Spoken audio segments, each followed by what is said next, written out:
In this update, an Auckland woman must serve home detention for interfering with human remains over the discovery of a newborn's corpse in a wheelie bin. Chanel Daisha Smith can now be named after sentencing today in the Auckland District Court. Jordan Dunn has more. Police found the corpse in July last year. Alerted by medical authorities, Smith may have had a miscarriage. She'd been pregnant since about February, but gave contradictory explanations for what had happened.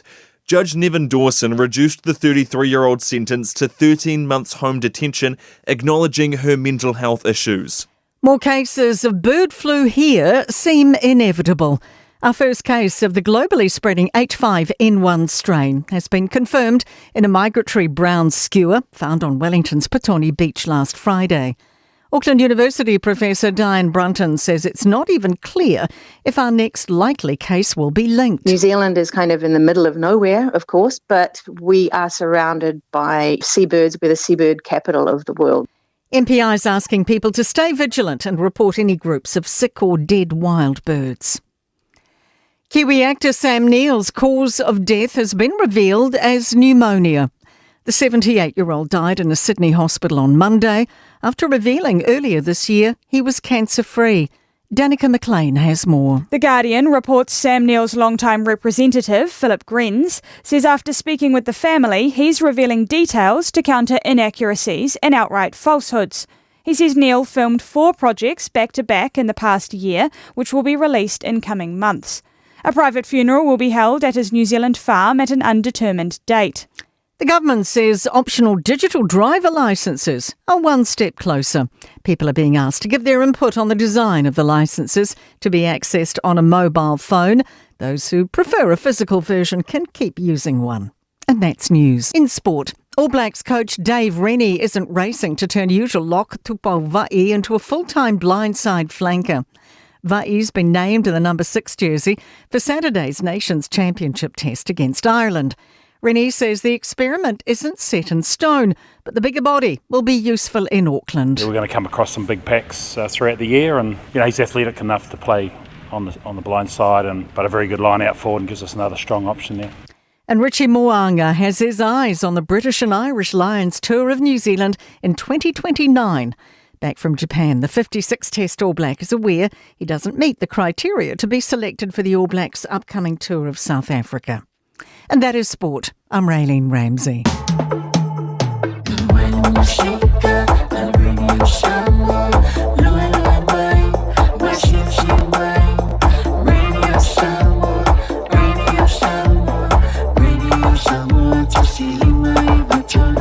Radio Samoa. Party rock! Yeah. Every day I'm shuffling. Let's go. Take it, hey. Let's go. Take it, hey. Let's go. Take it, hey. Let's go. Take it, hey. Let's go.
DJ.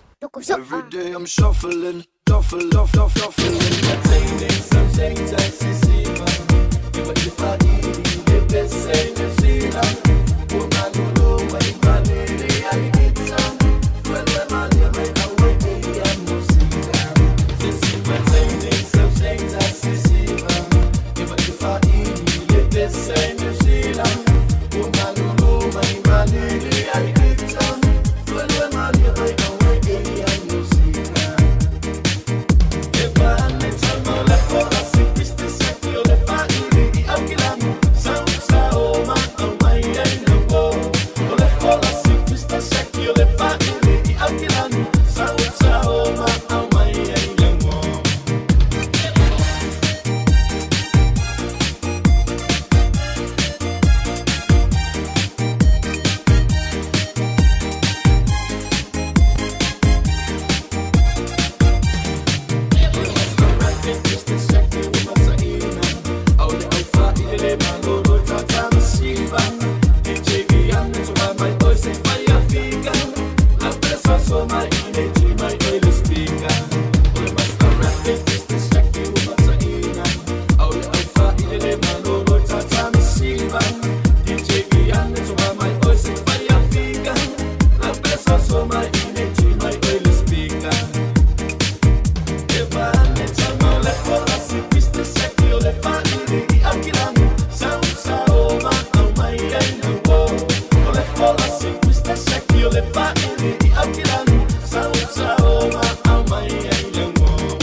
DJ. Every day I'm shuffling, shuffling.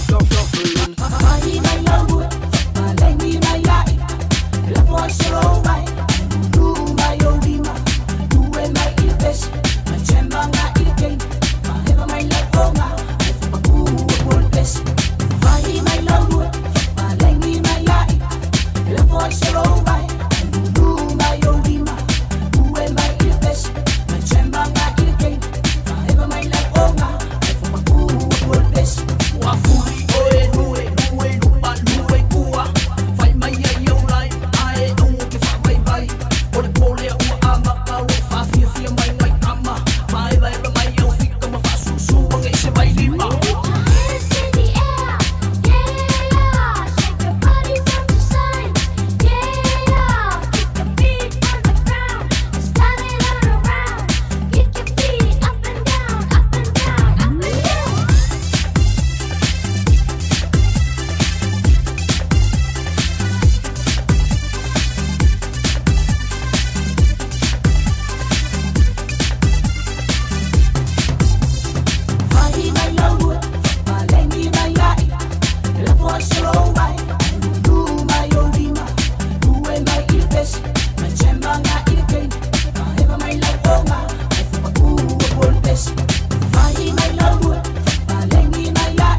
DJ. Every day I'm shuffling, shuffling.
miezza americano.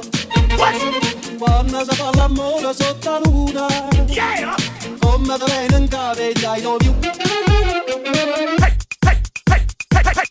Faccio non mai ma non so che fai, mai fa dallo schifo. Fammi con mai sono l'ultimo e passa come si fa e le nome tua ma le gioia in acqua e poi va o ma messo le cagua quelle con le gay ai che sono fu ma lo in so amore para lei due anda vale mai becca magari e le vai a e ho con le fama para lei anda vale mai becca magari luna vai là luna passa e fa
shuffling. DJ.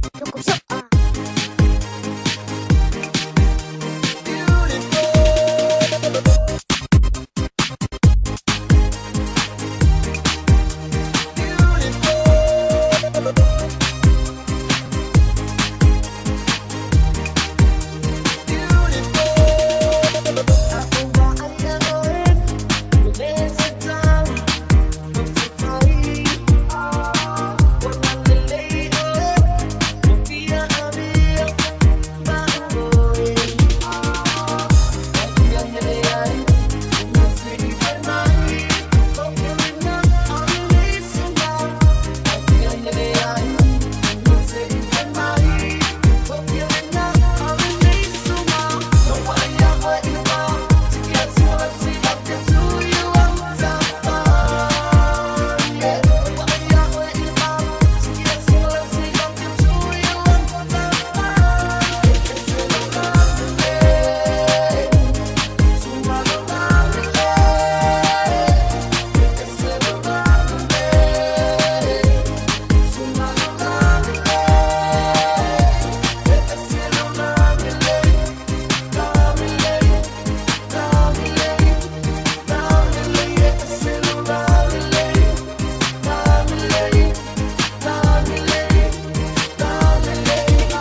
Rocky, Rocky, Rocky, Rocky, Rocky, Rocky, Rocky,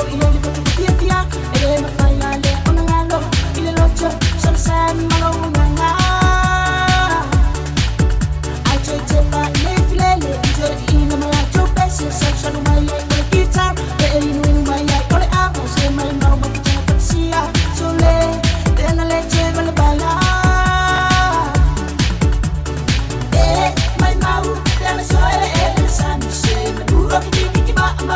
Rocky,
shuffling, shuffling. Let's go. Take it, hey. Let's go. Take it, hey. Let's go. Take it, hey. Let's go. Take it, hey. Suma ea, pila ngalo, ia avea ono. Ole mawai, sa imo ile po. Aere sabali, nane to utalani, ulo ifatue, utata vale, bado utino le kulai, utata ngasi.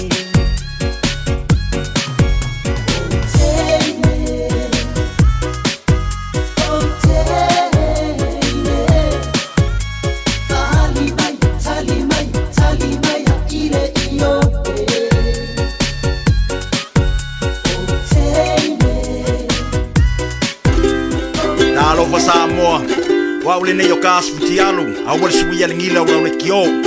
Aeva eva mai ina se furu lima iva kolu, amo, Radio Samoa, bevela a. Ua na ole Radio Samoa se furulima iwa toru a mo e tautuaina o e ilaungangana fitu aso le vai aso. Se pepatala o loa mo au whaataunga i le Pack and Save Ball Any World. Pe o tu fua foi lau tāwale le bango le BP. O whamurianga nei mai le DJ Sao. Pe a e malo i alantu sei i aso whareile te tasi. Lafo sau top up tolus fultala pesili atu. E maua ilo wabroa i le sei. Whapena foi pe a lafo sau se le ni e tolus e lau tala New Zealand pesili atu foi i Samoa. I le My Cash a le DJ Sao. E whaunga i le ClickX. E lima whailonga ta i se lau tala shopping vouchers. Ma le lima petrol vouchers ta i se lautala o le aseina i aso for reile te tasi e ia inga o le rei whabitoa seki a DJ Cell. I feel my so sad. Omega ka, ia maloi moa. Omega ka, tabale tau mo fie. Omega ka, fili mai loile Omega ka. O Meka Cars, lua selau Cavendish Drive i Manukau. Po le telefoni o iwa lua fitu 5 tasi lua. Susu mai Manukau ne Omega ka. Umalole keisile Omega ka. Ta lofa lava, o le siu fofonga le neo Samoa, le Radio Samoa.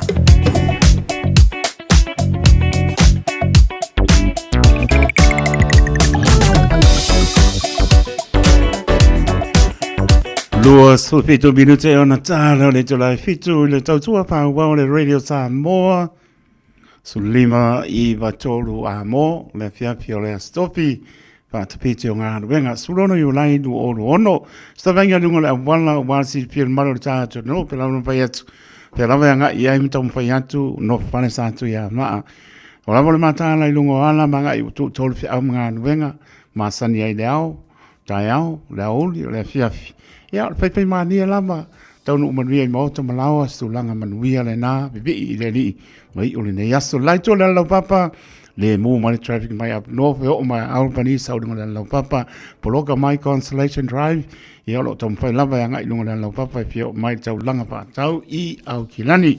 Sabenga David Paul pe ona pai atu, ia i lato sāwa pe nao na, tu o ai o lato sānga i atu le ferry, ia ngā nulu e re tauranga, leo toi po i mai, ia lau ratu solo anga i mea lo o no pia, ia man no poi i laitu le lau papa, pai mani e poloka mai tau mai i pei spora anga i Takapuna, a latu i Hillsmere Road, Milford, pasile mauta ngasi no offshore, tau pai lunga le lau papa, ia was low out of traffic. Sabenga Beach Haven anga i lunga i Birkdale, sau i Birkenhead, moa mai i Onewa Road, ia ua poloka lava traffic.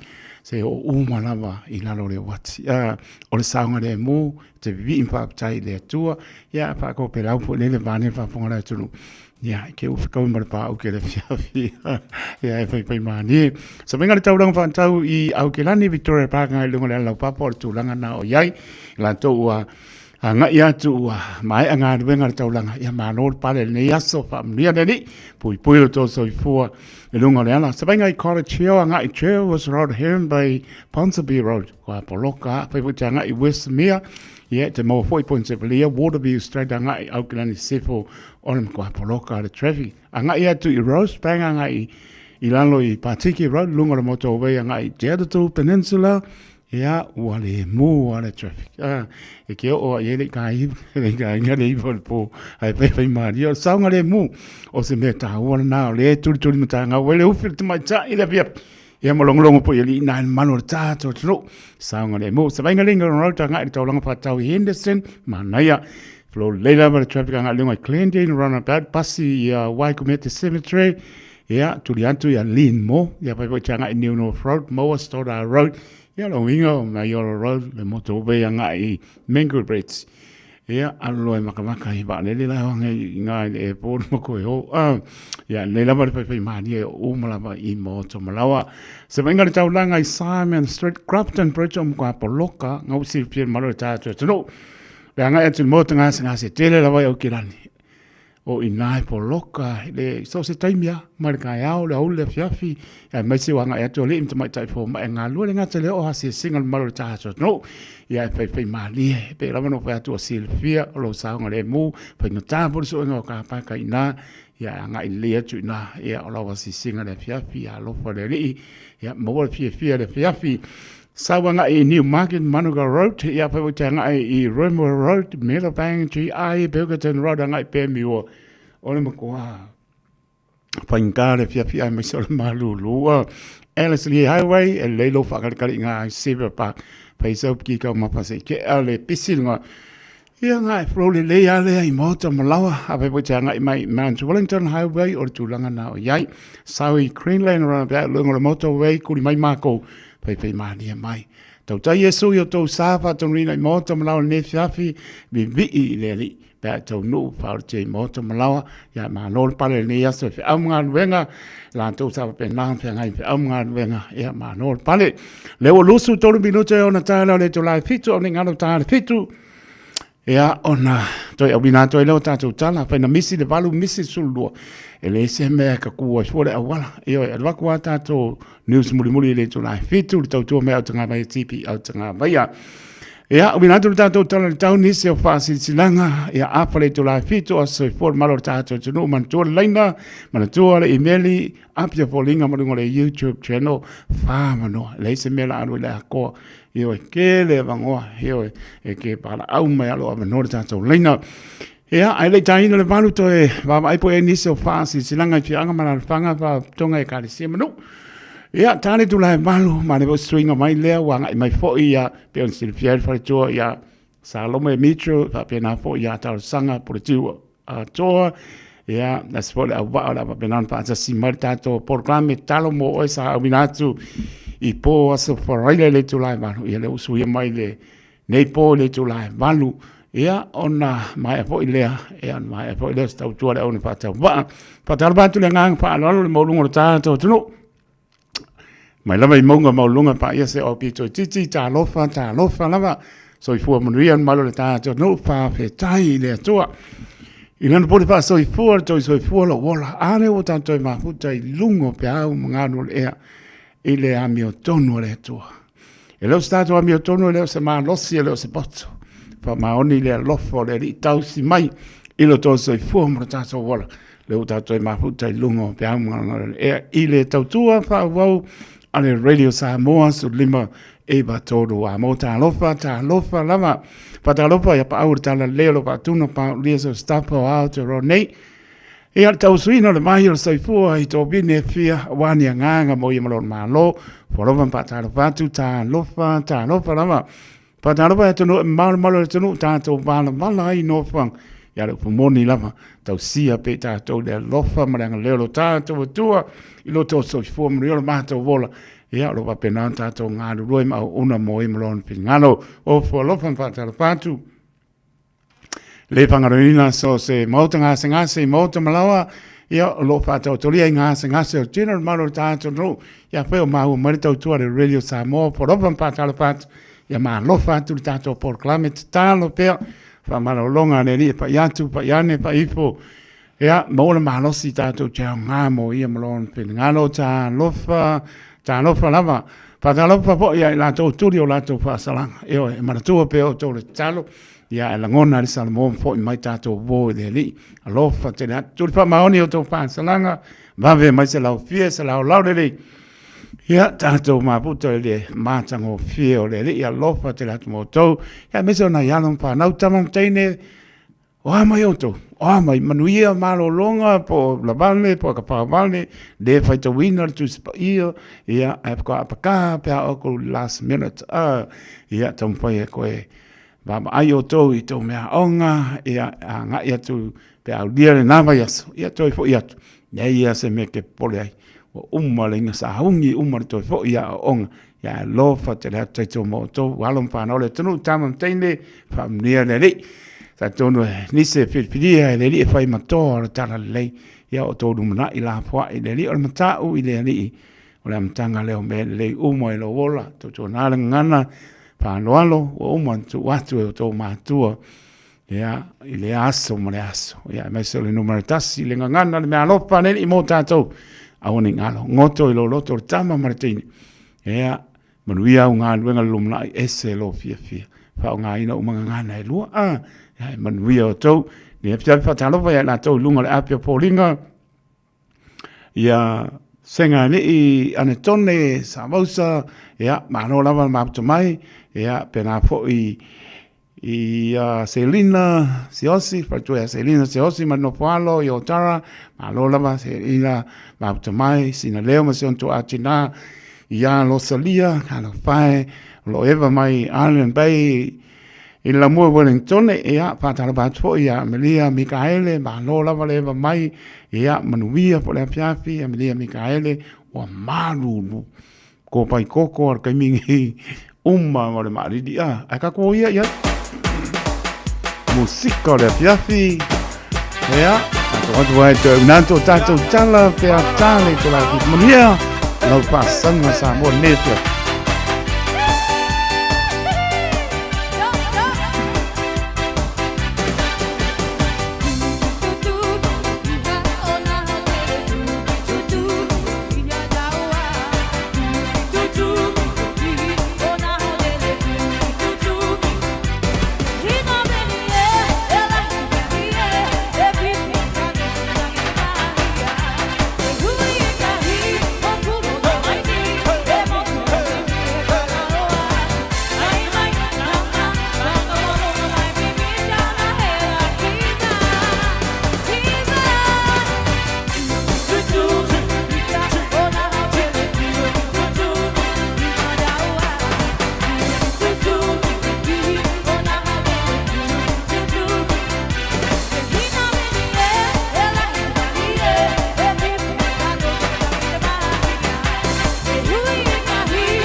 Papia inai oe iana musika. Musika mali musika ileva. Pate ailo vai mai au maluena. Vai au fika, nei soita. Esa wia wa upia va ayatu wa siva. Eva mai la ia, le alfa i mai otara. When you see your malai, chick helena wa okay. Eva mai la ia, pila va o i la fika. Avela va ole musika, e mapu ai o tina.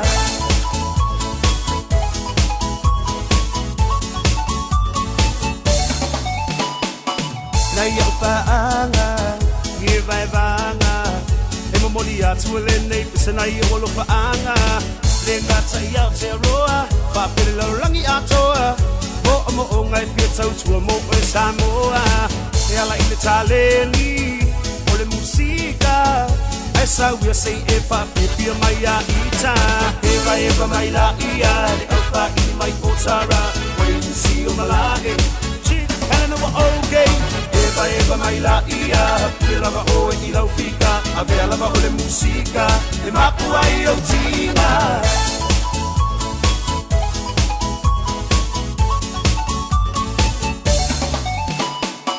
Ema mai i le mapu i tinga. Papipia inai o i ana musika. Musika mali musika ileva. Pate ailo vai mai au maluena. Vai au fika, nei soita. Esa wia wa upia va ayatu wa siva. Eva mai la ia, le alfa i mai otara. When you see your malai, chick helena wa okay. Eva mai la ia, pila va o i lau fika. Avela va ole musika, e mapu ai o tina. Se vai mai ole nei party, e pa ole nei party. Ai asu foi ole musika, e pisa le na party. Paski mai lo i le mapu, oka e ua afu. So mai lo mane mix low, so a singa mai lo wafu. Se vai mai ole nei party, e pa ole nei party. Ai asu foi ole musika, e pisa le na party. Paski mai lo i le mapu, oka e ua afu. So mai lo mane mix low, so a singa mai lo wafu. Eva mai la ia, le alfa i mai otara. When you see your malai, chick helena wa okay.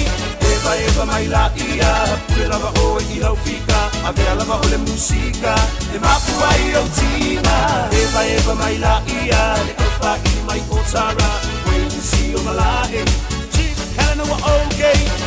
Eva mai la ia, pila va o i lau fika. Avela va o le musika, e mapu ai o tina.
Ole ang malo balay pa aluay ay, ali ay asamya oyay, may kalia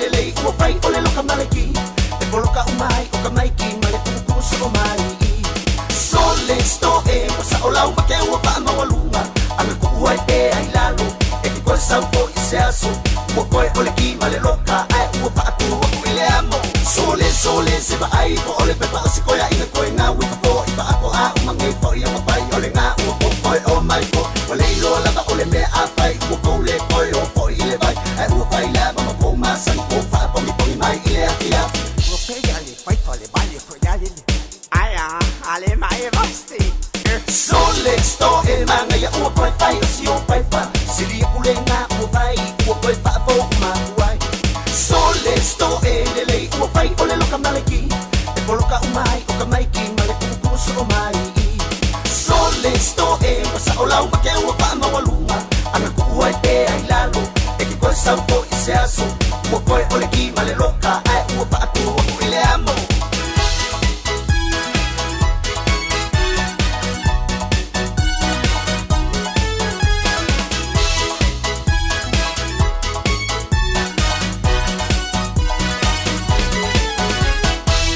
Pega le pai pa le bale ko ya le Aia, ale mai vasti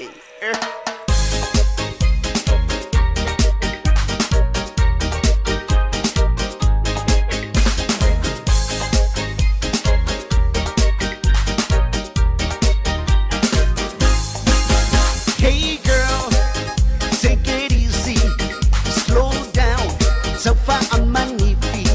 Then now it's out, fast and furious, soon a girl, so please go slow.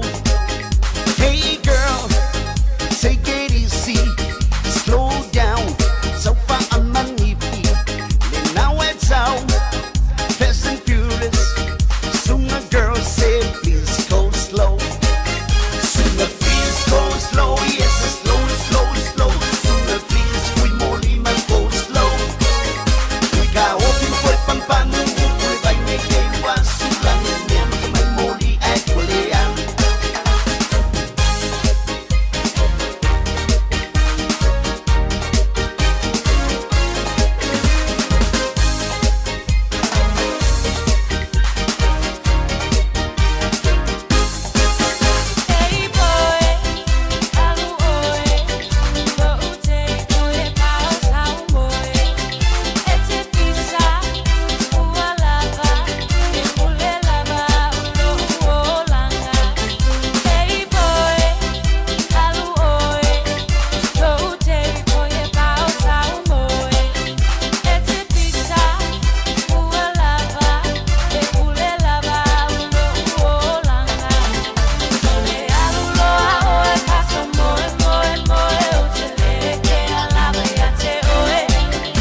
o le Radio Samoa se furulima iwa toru a mo e tautuaina o e ilaungangana fitu aso le vai aso.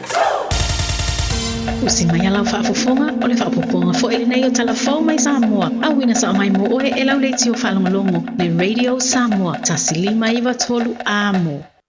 O te whatalo whelo tātu o tunu o whelo ai fo ele nei o sa fau. Usi mai alau whaafonga. Wa au mai le wha ai unga le whaamsinonga māwalunga na su eina mōrianga o le wha le mi ngao lea i le whaamsinonga. Po le contempt of God. Lea sa tua i ai le fasa furu ma le valu o tangata palota. O le tu malo palota o fale ali li tasi. Ina ua lato le usi taa i le polo inga e tula i ai e mōni mau. Hau su eina le tangita u palota mai lea i tu malo. I le au fa inga e fasa furu ma le valu na mōria. O le toa lua sifuru ma le ono i lato ua wha maonia mōrianga. Ma ua whaasara tupe. E toa sifuru ma le fitu ua polo ina. E to tongi le 5 se lautala. A e to valu e to tongi le sala e 2 se lautala. Ma e te tau ono o antu i le tau se fulu ma le lua. O le awa uri o le asoruru, le aso se fulu lua o le masina fau au kuso. Ua maea ono to tongi. I le ofise o wha masinonga a latu sa le tupe.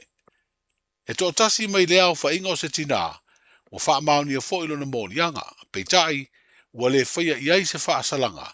Ono o tūlanga lo a fiailo na soifua maloloina i ngase ngase o le tino. Ia i la tau o sala tupe le 5 se lautala. Wao fiai se tamali i sa avea. Ma sui fai pule o le tu malo i se paia inga ubutua nai ale pale mene. E to lua se furu i la tau sa molia. Wa le wha maonia morianga. E na al fast furu maleono tangata sa mawhai na su eina o la tau morianga. Ma whaia i eide wha ai unga. Ai o leisi to lua, e mau ai le fast furu valu sa tua ia. O leisi ua maliu, a le tasi, e le maua alona tusi sa mania. O tau urumanga o suenga al whaam sinonga sa mori mauina ai le tere o whaam talanga. Anisi sa moria, e to lua ni tangata na whaelo atu ia i latou. Ia to e foi, ua leo o se whaam sinonga, le mafua anga e le i awa i atua i a mori mau. O ia tangata e to lua, e le iau fia ia i la tau sa moria. Ma ua whai aire polo inga al whaam sinonga i le na whaai unga, e tu ina atu i le ofisio le lo ia siri ia tau le lea, mo le whaia i ai o ni moria nga sori tu la fono. Ma ia tu ina atu i se ofisio lo ia tu maoti, e fina wina ia moria nga le whaam sinonga po se private prosecution, a e le whaia le ofisio le lo ia siri. O le mai ona su eino lea mata upu tau whaam sinonga, wa wha mawinai o se mata upu mua lea, ua tangofia le wha sinonga maua lunga ua pito to tele ai nisi ua moria, i le soli tu la fono le wha le mi ngao, i le wha sinonga. Wa wha mawinai fo i le maua ai e le ofisa o wha sinonga, o se au wha inga, e se furu afe ma le se lauta la, mai se la tupe uma o le atutongi. O wha fita uri o loto tupu le loto i whale o nisio i tūtino tau tā longa i Samoa, ma vai manu ai tā penanga au masi au tātu o tino, o te tau na whaamuta. Ai tau la i lea tina e o so se tā longa i le tūlanga e manu i ai alo ma whana o le tino. Ai mai se o le malo ma le tāpua i ngā Samoa. O le au te lenga leo le finangalo le te tai o le malo. Le fionga i le pā le mia i le na saunoanga. I le sau ninga na tufai me alo whatupe po taui. Mō tangata tā alo. Whapea au tā alo na whaamanu i ina i pine auro. I tā longa le Pasifika sa whaia i Solomona, i le tausanga i lua whelua tolu.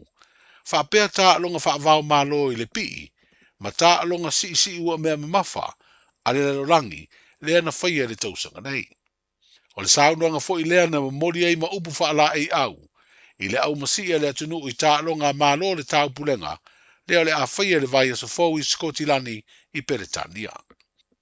O tā longa o se whaamoe ua matua tapue e le tātou malo i le taimi nei.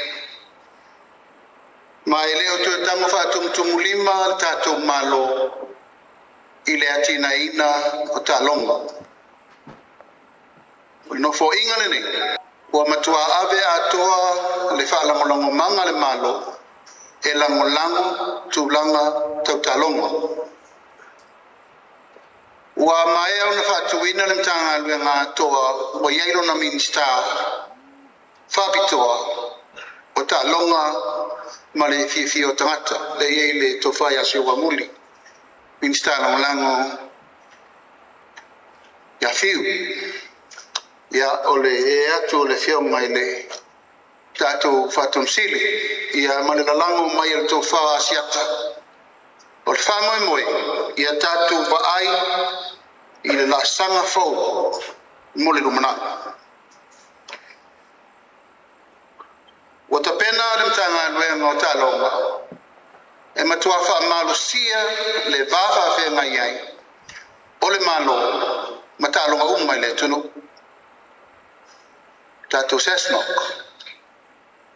ma ua matua sauni le malo e va ili le lei me o lo tupu ai le toa ma fa le tonu ta longa le tunu e le to na ma se laina taimi nei ta longa o se tasi o fa lango lango manga a le lei lor tam titi ma fa fau atu nga i lo le tu langa ne ave le si la sanga ta ua le mo fa ngaina o taleni to mai na me ona ia tel to nunga tato malo o ina lo ta otto ai le silu mana i manuia o tato watulu mai le to ia ni excuses ele to ia voi ni mene i le tato wo pensa onole le sunga va fenga ina ia mali ia wa pau le me ngata le fai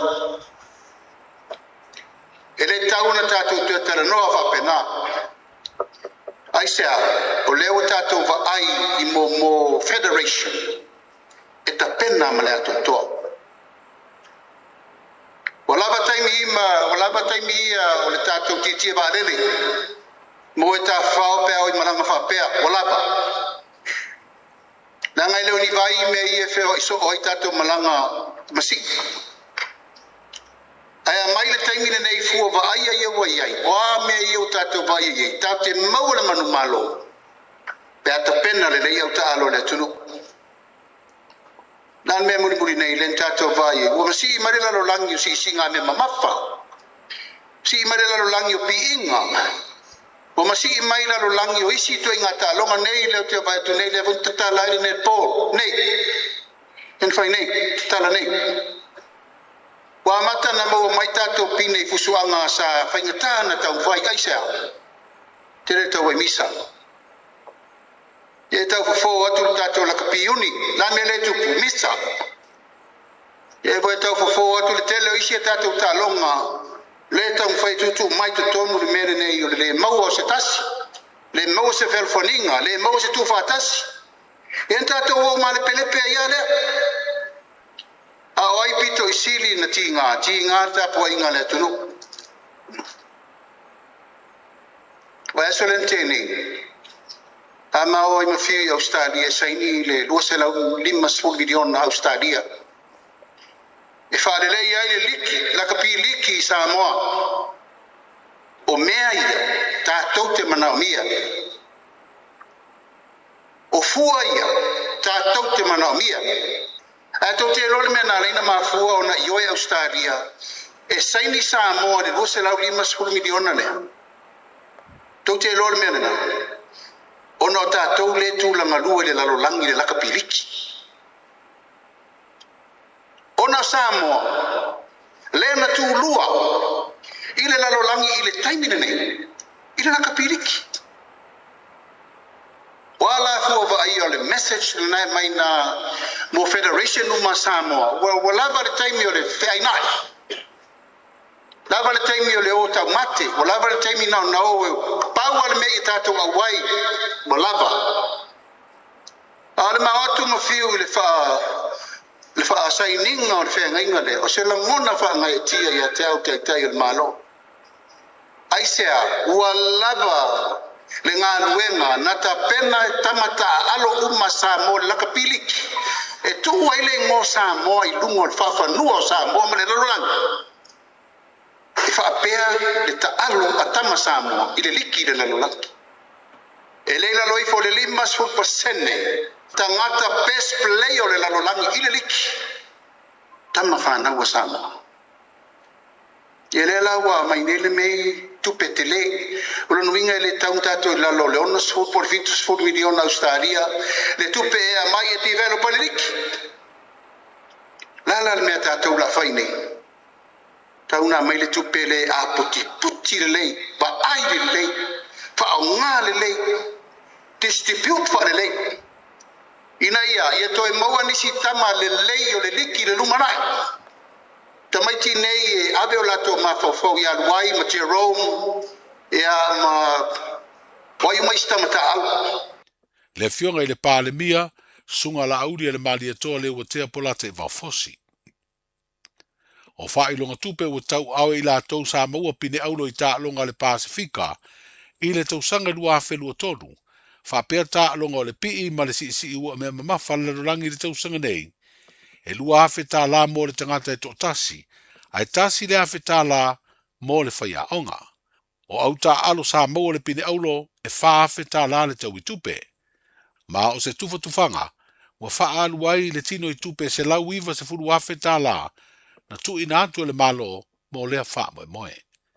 Ua fia tau sanga ua tele tau vanga, ia e meise tā longa, e leo tu ulafua ia tatu malo tutu yatu sesna. So se tau vanga whaavar malo la vai masi ia se awa Samoa. O lo tali per tatu malo. Mai ele whai titia ele nganga al whaftai. Mai talunga al Pasifika o le Olimpeka sa ilinga Sampini o le tulangi Losenia. O talunga al malo tau pulenga ia o leo to e seanga. O na malanga leo tato au i Glasgow, ia o lea fo i e lango malosi tato malo, ia wale tapena inga, o tato au mo Glasgow Commonwealth Games 2026. Se vaenga le saunoanga mai le Palestinian whalaptonga o Ta'alonga Samoa le Cessnock, le fionga tu au Pepe Jerry Warwick, i le tupaina o tau i tupe mo tamawhana wa le atunu uma au sa manu malo i pine aulo. I Ta'alonga le Pasifika i sau te le lua whenua tolu, whapea i Ta'alonga whaavao malo i le pii, ma le si ua me mamafa, lea na whaia i le tausanga nei lua whenua ono.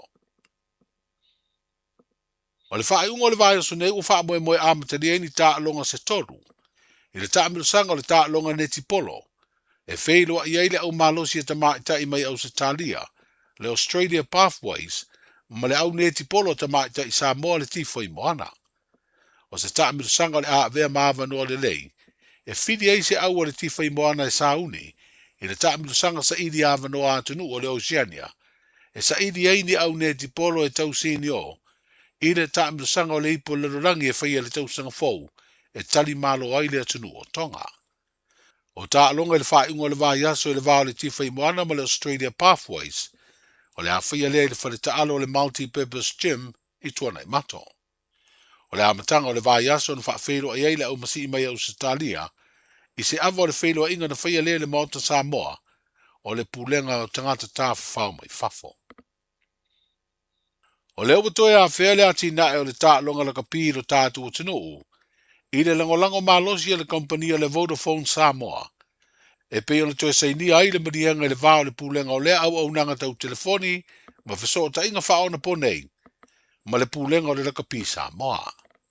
E sidi e le ono tau sanga le langolango le Vodafone Samoa i le ati na eina, o lea Ta'alonga ma le wha moe moe, o le a whesoa soani ai le una i o alo ma whanau o le atinu, e si itia le Ta'alonga se tūlanga māua lunga ma le lei. Wa ave ai whaafitai le ofisa sidi o le lakapi Samoa, whapea le pulenga i le company, o nei le o tuua pea le langolango atu ma ngā lulu e whatasi. O le toi ave le langolango le company le lakapi Samoa, o se teimi ua tāle whea ngai ua whaatino ai, a o te pena le tātou manu Samoa, i le Ta'amilusanga o le ipo le rolangi i le tausanga fau. Tala i o le whaatawhiti o le ngā ruenga o le nei vai aso, seifu. Pui pui lau a inga i le tau malulu, au e te whaatali. Whaatonu nei loa lau tui ar fulu, a whai ngono li mau tau sanga pe o vatu, pe maua o e singa se tu mau, mai tanga, po maua foiso walo i singa se tau manawa, e ma whai o na whai e fua lau tui ar fulu. Tanga ia nei le upenga te whailangi. Book myvaccine.health.nz e vave toi whaingo fie. Mō whawhesili manisi whamtalanga. Really mai le vaccination helpline. O valu se lau, lua valu lua iwa lua ono. O valu se lau, lua valu lua iwa lua ono. Po o le fono. O valu se lau, tolu ono ono, ono wha valu. O valu se lau, tolu ono ono, ono wha valu. E siri le puipuia na i lola tonga fitia. Whai nei lola utui ar fulu. Tala falava o le siu fonga le nei o Samoa, le Radio Samoa.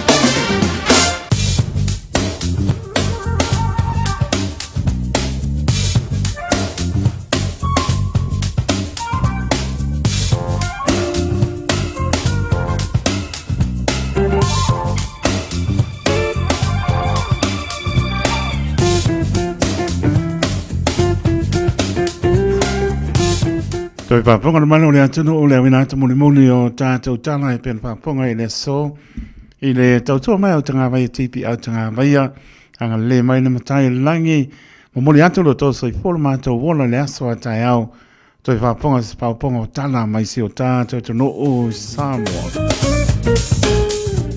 Sa venga tala le taulo tu mau bela whamawina au kilani supitu le maulunga o le bela o lo iai au kilani o mkoa manu lua.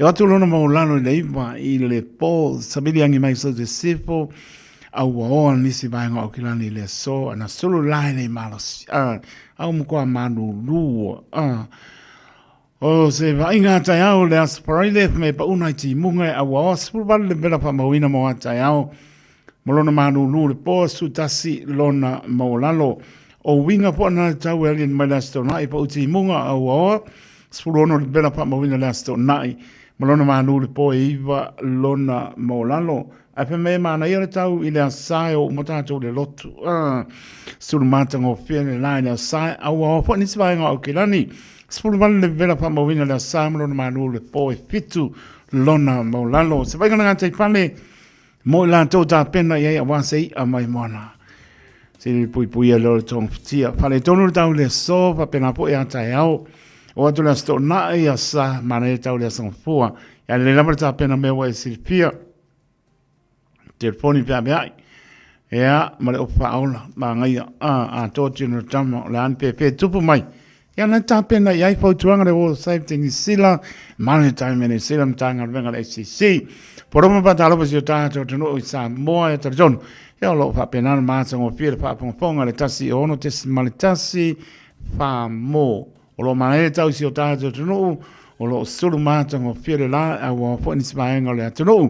Lo suru iwa le bena pa mauna mai Samoa, ea, malonu manu le fiafi, lua suru lima, ea, taritono o lo mantua pea, i tātou lo ai tau malele atu i atunu, e mamau, no pia e atunu, e mamau, i lau te talo, si o tātou tunu, pele o tō pilangana mo tātou roto, lo pa uti munga mai up north, e o mai i Sivadao, ia o pasi atu ia kai waka o rei mangi mamo i ngā ia alo pa penan pa una ti mungo lo awa pa salo atoa e o mai no shore o ma ngai le matu le timu au o mafa le traffic mai lai tu le alo papa fai ma dia o mai mo te malawa ma ngang pa lo alo tau tai yesu i o tau sa o i kanto rotorua taupo tanaki o lo awa le pa o se timu pa mo pe atu io lo fa mano mo mai pe o ngalo e papua le pati swainga mo nai pe plenty kin country kispon mox pe la mo wan tone io lo fa penan pa uti munga a wa se bang mo nai wa rapa palms the north maybe amazing tau ranga is bang on tu tro se pa ia lava klai stete mo no tu tro mai se repito la lo sao ponen o mo kwa manu lua ai lo pa usa timo io o mo kwa malu lua lo awa pa sala toa so venga na tala tau si o tātou tino o Samoa ya me swa ni swa nga tu tra ai mor si pia por clame pa nga solo ina tu lai mali tātou taimi los por minute wa te ai le tu lai fitu i le tau tua Radio Samoa so lima e va todu a mos mela va ponga tātou por clame o le ana nga o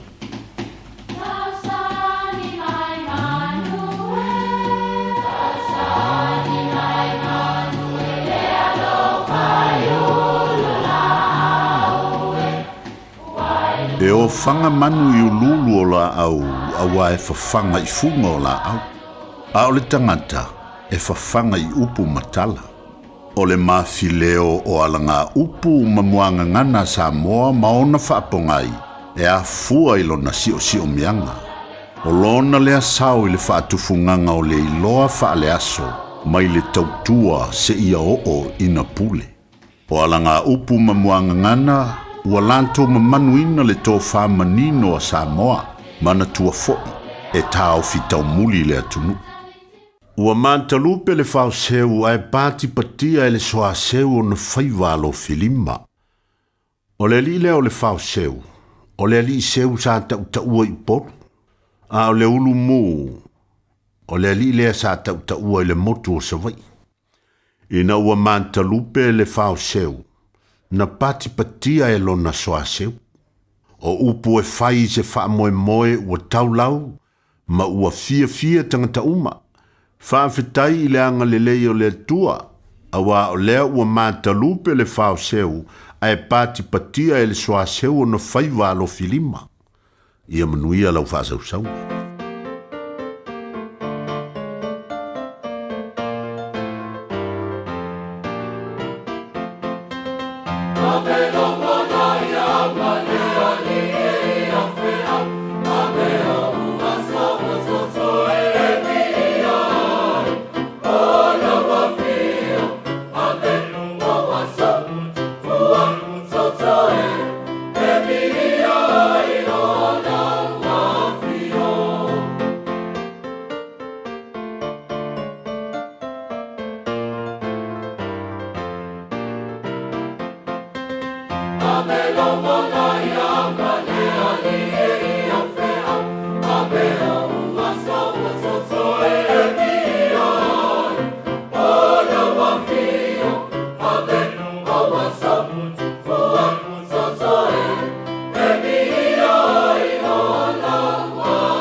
Avelogola iaonga se fomario kane sia papo tonga ke sana Amerika Samoa ma le pio anga o whanga i tua Amerika Samoa tato vim pa manum pa tai le lofa o le tua po e le ne yaso ta tonu a le tia me o masa fe ngai el mano ta tonu le uru fafo ma le fale ta po inga a toro ta tonu i tua sensina spoiler whangarong pa ia le tua lava se o pito titi ia ta tonu e maulunga lava lona vi inga po ia te ia tu mau e vau. O le temele tono mai luas por valu minute ua te ale tulai fitu nei minute tato se atul programe pamlio aso por mano tato no tolu fitu tasi lima i vetoro numera au ningalo tato emaili on the air at radiosamoa.co.nz Facebook page manunga le YouTube channel pa manoa mau le noa mana o mai to pata lo fatu pa ia maulunga o tato tunu fe lava maputa mai ai mau tam lao tonu lo sa por pengar benga o atu no o mamao ta lo lava o le tautua pa o le Radio Samoa su lima e va tolu a mo tautua mo e fitu aso le vaiaso luas por pai tu la to lunga le wala non fa manatu lava ia a wor fa ngai na la telefoni le sfa tununga ia tu la lo io ia saunga le mo pe tato mo tam lao o ne fata waina le taninga o lau telefon ia lo pe talina mai so fo mo lai te to saunga le mo me na lo mo ia tato lungo le ala to no le manuia ia ta o le mo le pansia mo le lo po ele sa ka ka mo le ngani ia tu le lo saunga le mo ta wo fo lo tanga i man mala mai pa ai lo le awala lei se si lunga tu la pono ria la mala fa sanga sa mo male tanto pesse le sauta ka siva ya on the tana le tato leina ria la fa sanga sa mo nei po Bofa, e aí? Oi, ô Simone. Na bomba.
over Samoa.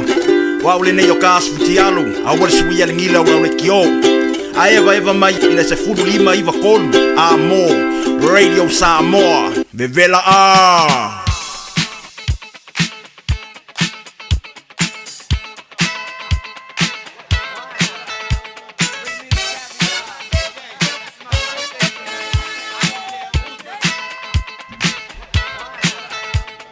O matara tātou laina sa mōna tunu pele o tātou a soifua I meli apia polinga e malunga le YouTube channel mōle mōa wala mai. Ea mai po I tā pena program tātou pese me ngā pārolo. Tātou meli o taunu mai whamli atu le aspa nau o Salefoi I Januari a vei. Manuia le a toanga o lo spupa tau sanga san tu mau lo tama le lei. Lo stai o matua, whapea le tausinga o si o tina matua, o loto maputa, to angai le lotu, ea malea a onga, whaonga lau tā lene o le tāino bi inga o le ri, e manuia ai oe, whamnia le tua I lo o langa, ea matausi pea oe I ona awalofa, alofa anga batu, ia Uncle Sunny, ea malea inga I Samoa nei. Ea mnor tātou leina,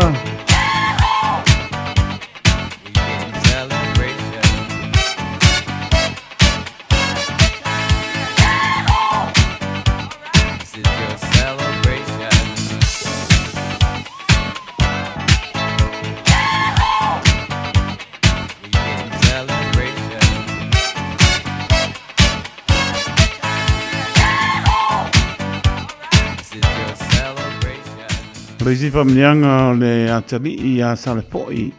Oi le ai, o le asa, I o le ka mare kas.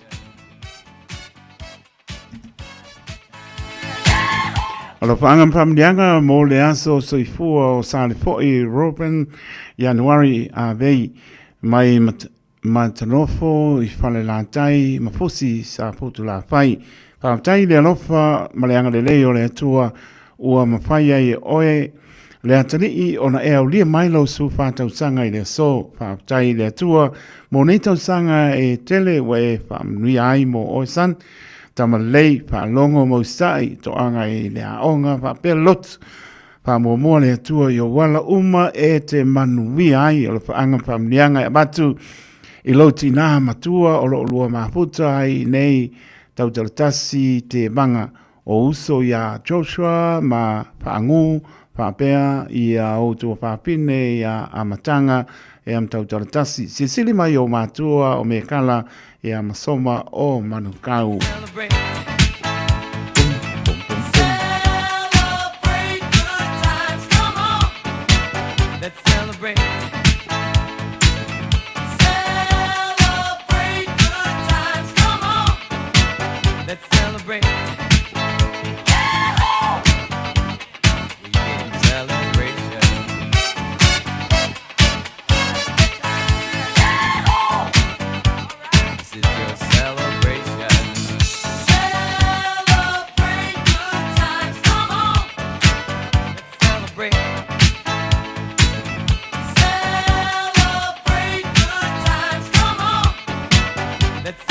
Na mno tātou leina apia polinga I leli. Ea, umrota pena tātou pese o le whambianga le tasi. Wishing our sweet boys Salefoi Januari a very happy 14th birthday for today. All the glory back to God for His love and kindness upon you. For the past 14 years of your life, we pray that He'll continue to keep you in His arms always and guide you through life. May be blessed you with many more happy years in life. Thank you for all that you do in our family and helping out, taking care of your elderly nana. Lots of love from your parents, mama, your brothers and sisters, your families from Samoa, Australia and America. Happy birthday, Salefoi Januari. Pia koe kasia. Nā mno leina mo tolu spuse kone pa mo mo.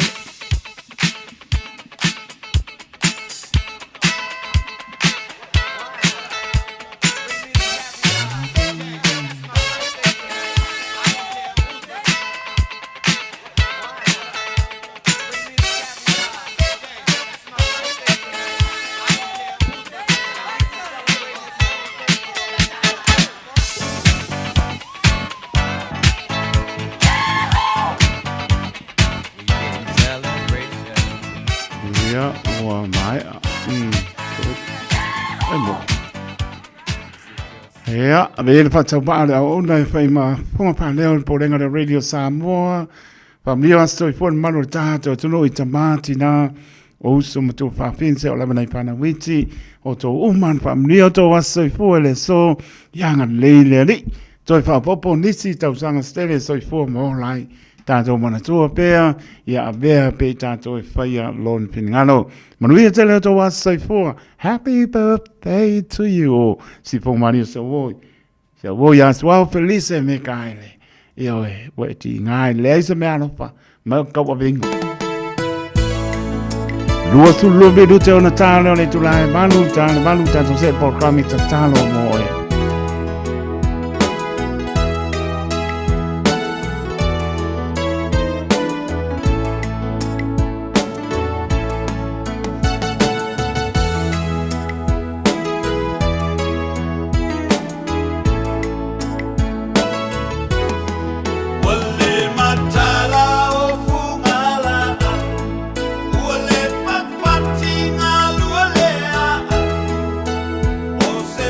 Ah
So vedo te ona tāna le tolai malu tātou proclame penso i me las paraile e la stofi talo mo e nisi o tātou wha silanga se mea lau ponga Samoa.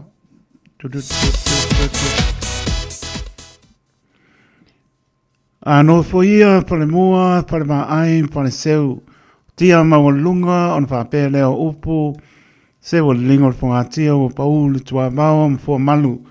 O tangata loa loa le mau pilipili, male asa ngata, o lo mātou whātu lo lea Samoa i o pa ia sau ngata. O le aleo o iai so mātou leo tulo lava. Ai pasin tonu le nei pā silanga i suli uma o alom tam whanau le fio anga o poa i samai. O loa lalam pāpā au i au ki lani nei, so se tasi e pia tongi sana maa, ia ua lamar pā moe o le toe pausiaina o le malu tā puai e pākasai tonu o le tā tonu. O le apea inga i le Otara Art Center, i le aso lua su lima o iulai lua o luono, taimi tasi i le aoli, se ia pa ia le lima i le fiapi, mana o mia. Lo awa i mai tātou soala upule, ia mpa so ai, le maspulu tā lara restala, mana tua mai sau la fonga awana, le tau amtaina o le nei wha moe i le ama ma le wha loalo tele, wha moe le au li atu, le na aso tupoina tātou whilo iai i le alofa o le tātou matai. Wha matai sai niar pa lau tusi, ma le lau o le mautanga, ma le nganga wha loalo.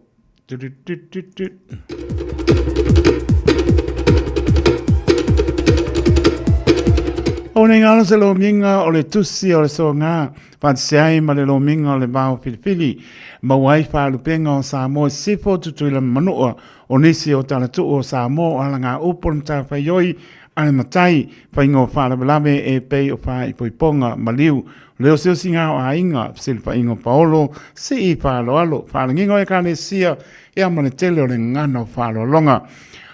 O lea ua whapa uinae le tātou tusi mō le silfia le taimi nei le masina ato i ulai lima sfruta la i oi, lima sfruta la le tusi o le so ngā po le vau filipili a le umo le masino i ulai.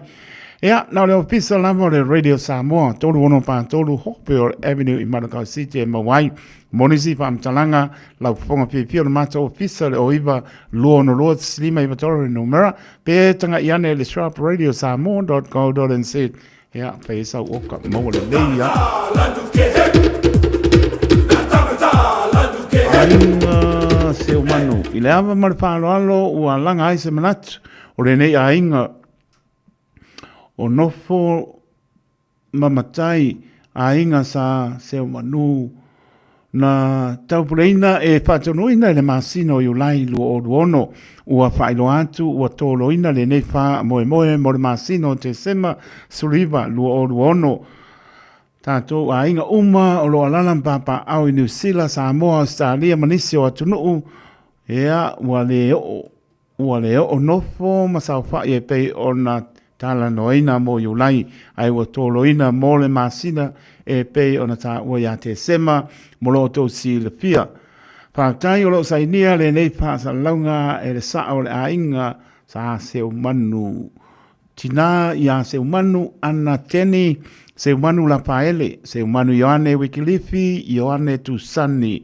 Se umanu Maosea a John, ti a whātai a John, ti a Sione Tolu, Ioane le ataua fono ia, tā paonga pamuina, pelesi se umanu, whaawila ea moongotia tarasanga ea malanganga whaaloalo. Team No Excuse Sumba ua sau lama le malu lu ua bevela ua atili lo ma lili ta e nofo le pale sao sumai ea kana mai au ya song fua uma lama e pai yari tato Sumba ile Team No Excuse mawai le afu ea male ata male maa yo tino KFC vaso akoa asonga fua East Hamaki Hall Community Hall lua fa East Hamaki Road i Otara ele Apoleono, fa pele stofi te poke ho o tara ele Apoleono. E le ai se tongi o nei whaamarastino. Le ai se tongi o le whaamarastino ngā le saua oe ai e mauti noa e le iska o maftanga tātou whielo ai ai. O le makau ki o le manga i o ngā la.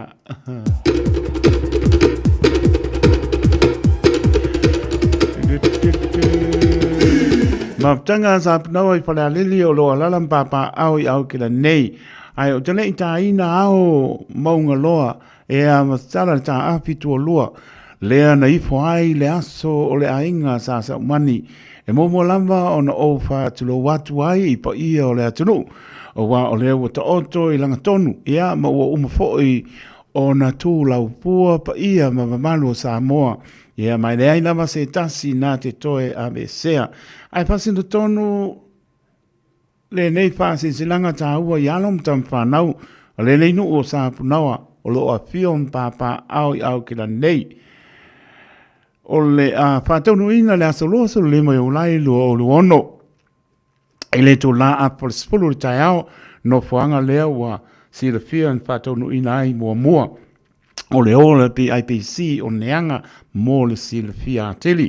Whamone mole la tātou māptanga mana tō mai sau taitai i a wās tātou whamana stino. E a whapea fo i a tātou la fonga. O le nau lava ina ia whaamautu ina, ma whaamausali ina pēr, le alualu i luma o le māptanga. A wā lama si o tātou whio anga i Samoa mani sila nei. E iai le manatu maulunga, tātou tāna soifua, ma ia sopo atu iai le soifua, ea maleola tātou whino iai i le aso wātu whaina. Whaia le nei wha silanga ma le nganga whaaloalo e lola wā whono male komiti. O nei ngalo tale tu lai balu tātou se el proclame talo mo oe hanga i me leo wharitua e per masani ai wa mai le pōle a saparile ia leo mānaia po o minatu le pōle a stofi. O le a ta oto ia whamaene o i o tailo loto o le pa ia o Samoa e a fua ai o na tua oi i le one e leo ftia o le manta i sau a le tui manua se ia pa ia le moto na whanua o alo manu i le tauwilo ai o malo tulo lava. Au le nei pasi silanga e pasi in tonu i alom whanau po o lato uma o e na so i fua mai le tina ia ana ma laia sua tilinga foe o sala manu. Ua talo atu ma le nganga whaaloalo. O le awhai o le tātou whelo inga o na o se mata upu tā ua. Ua tu lai mai tu tonu o lo tātou a inga fotu ngā lutene i sala manu.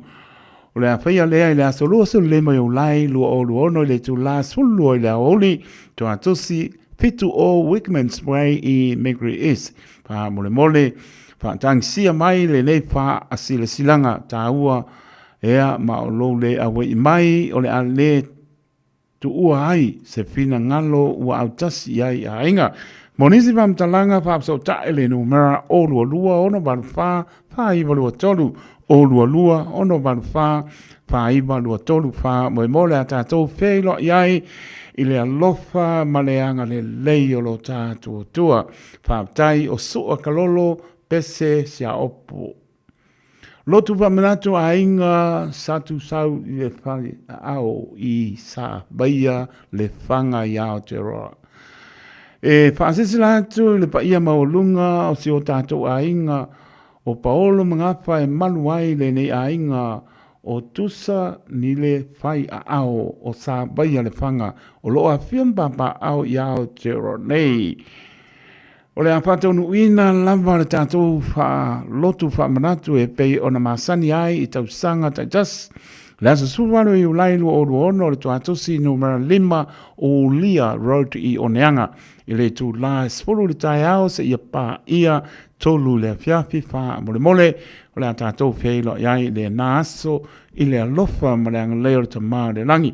Morisi whamtalanga tala noa le orua tasi orua ono, fitu tasi 5 tolu tasi, orua tasi orua ono, fitu tasi 5 tolu tasi, mana tua mai le taulanga ale ainga, ea ma aitema whaapela o tau tai, ea wala tali ngā sua le naso, whaaptai, ea o tusa ni le whai a au e lia siusta, sao le ainga ma le nganga whaaloalo.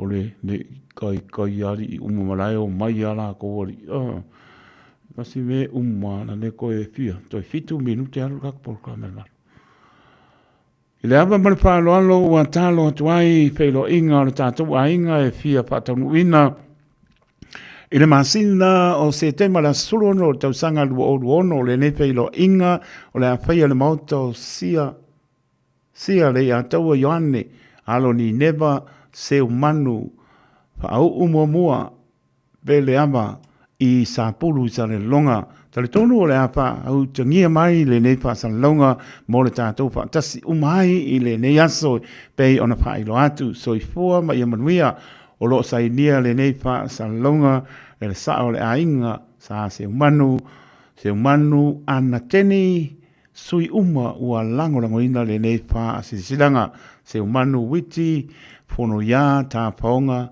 ti asione sia le ataua Ioane matole a fo Josefo pa tai lava o i kalo fai pe ia wa uma ole na community key pack lunch ta lo lava ole key pack community lunch ole a fatonu ina le so surivo yulai ole a sanei il Riversdale Reserve Avondale mai le apa sulua anga le tolu le fiafi e maua le tau maftanga bebela ma le mai ia pa pe fo i sau food parcel maua fuala au aina lamba second hands ia maisi awane e mesia nei famnianga maua fua e selemanga ia to atusi mo silfia o ina le Riversdale Reserve Avondale taimi apa le sepulua tolu le fiafi ea pako faso i fua. La suriva i ulai sa nei e o mo loku ngo ina. O nisi nao tato pasi silanga le eisa pai asa masai mau. Sa amore atunu pele poto tau tai se la natu yama e pa moe ma ngano le au ona le toa nganga ke siano.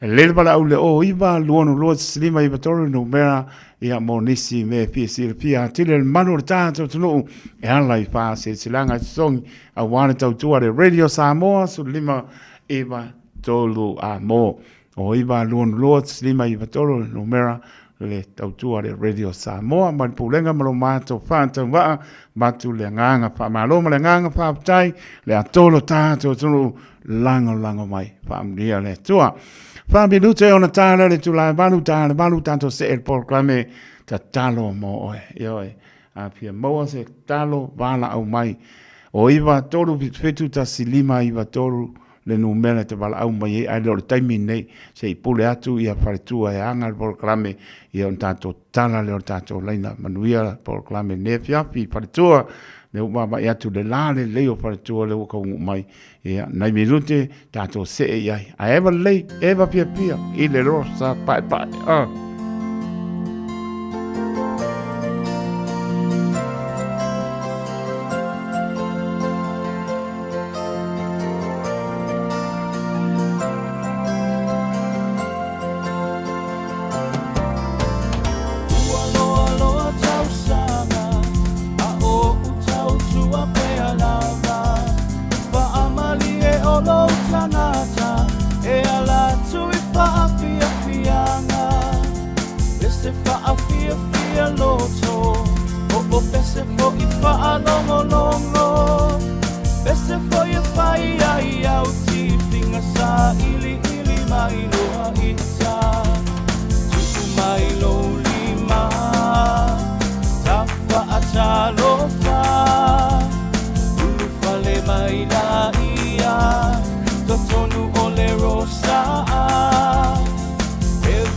Eva pea o ema e wha alongo se i wha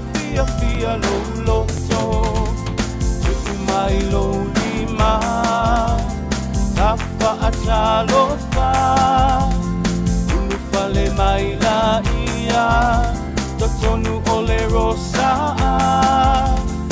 Eva lele eva fia fia ina ia I umanu ia Toi feiloa I fo'i I seisia Soi le alofa o le atua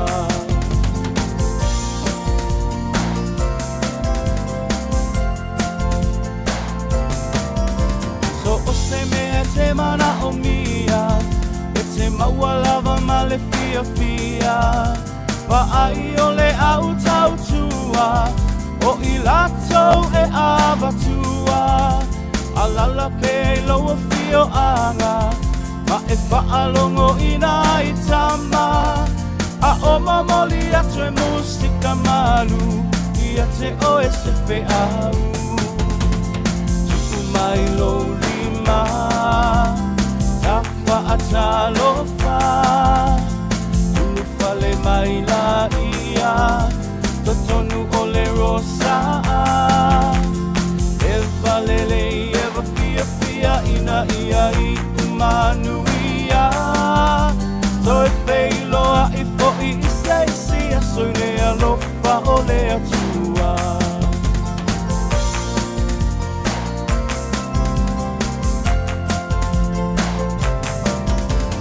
Awhai a e tupuama O le fuama whaatofa Ia tu mau pea le alofa O le atua I lo tava Umea ume te popole ai A fio mai malongo mai Ua lava tapena Musika whaate ai lo vai vai Tuku mai lo lima Tafa atalofa Ulufa le mai la ia Totonu o le rosa Eva lele eva fia fia ina ia I umanu ia Toi feiloa I fo'i I seisia Soi le alofa o le atua Tuku mai lo lima Tafa atalofa Ulufa le mai la ia Totonu o le rosa Eva lele eva fia fia ina Alofa Samoa Wa ule nei o kaspiti alu A wale sui alingila ura ule kio A eva mai ina se fudu lima iwa kolu Amo Radio Samoa Vevela Tavi tole mai le o tātou lava le tu lai Manu Samoa tunu pele O si mai ala wha Ponga le tātou por klame Te talo mo oe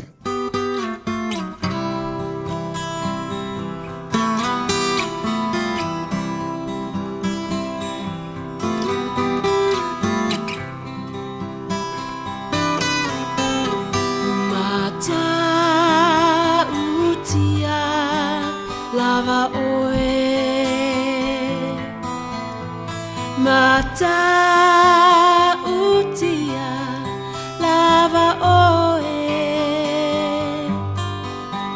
Si ia elo uloto Ia vi ia oe E mata utia lava oe Mata lava oe Mata utia lava oe O te ifo tapuai I lalo o a ao E mata utia lava oe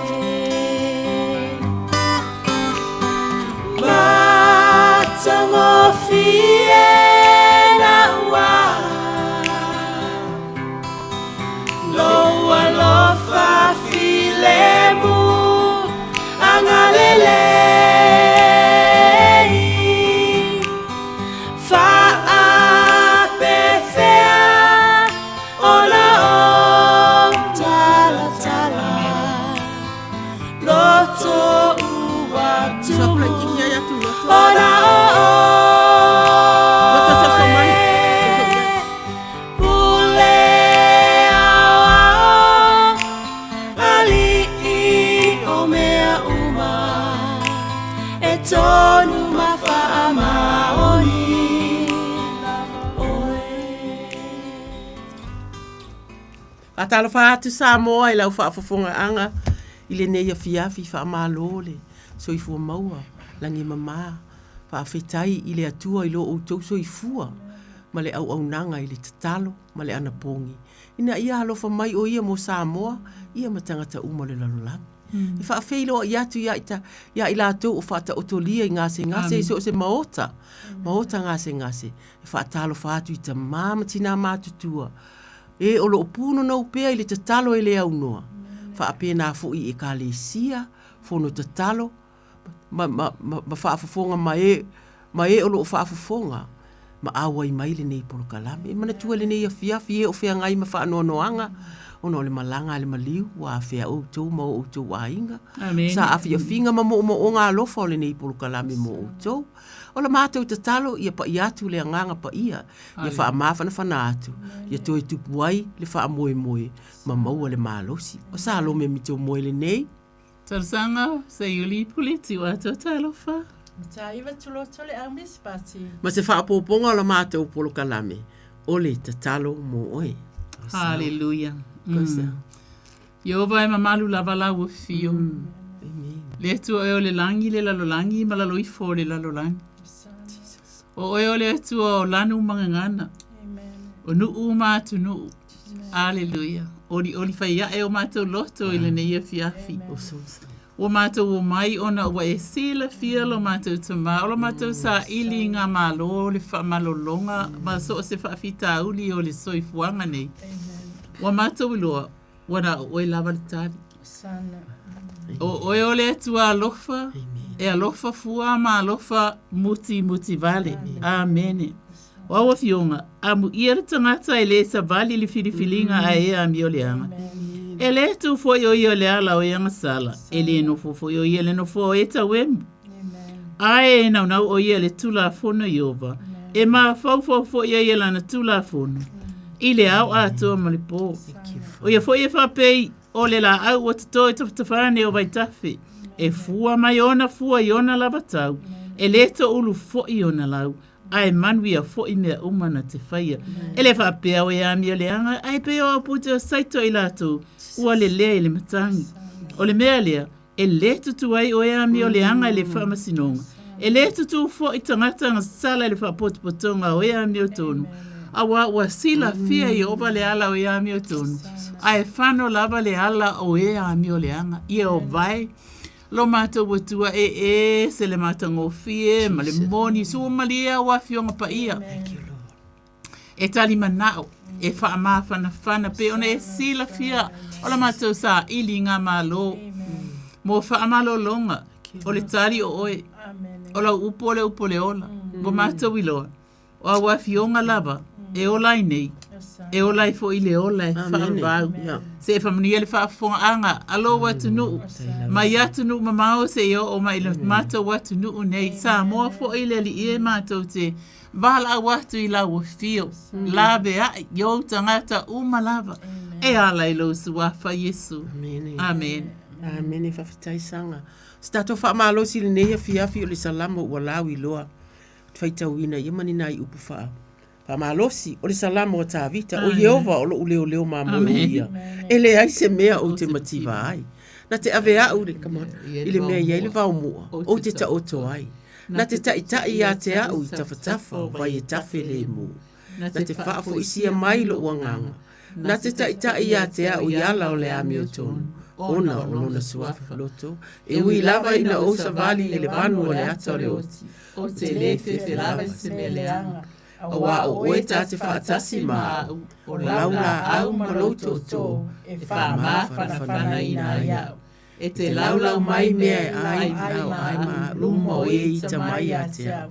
Wa e wha uina lo unu ni swau. E tau masua la uipu. E moli mai a te au leanga le leima le alofa ia so umalo uola. O te no foi e whale o Yehova. Iaso i te lava. Foi upu e whawhitai. Aleluia. E ui lava ina usa vali le vanu o le ata o le uti. O te le fefe lava i se mea leanga. A wā o oe tā te whaatasi mau. O laula au. Ma loto o tō. E wha amawhana whara di atea. Oni nai manatu. Au se sawalamo na tātou. O tātou mai tauina. O le vanu o le ata o le oti. O se vanu o se mea pōngi sā. O se whaatusa lea i le taimi o le ao o mai le oti pe a. Taimi o le pōngi sā le mawhau i ni whaafita auli. Ma ti ngā e o mai i le olanga. O whaanoanoanga. O ngase. Po o alava.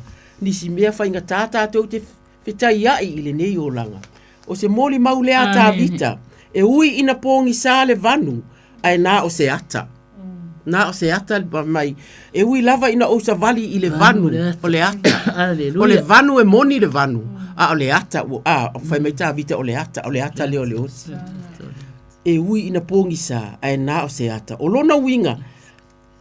E tāte lea wha ina i se ata. O le ata. O nā o se ata i le mawhau o le whaisalamo.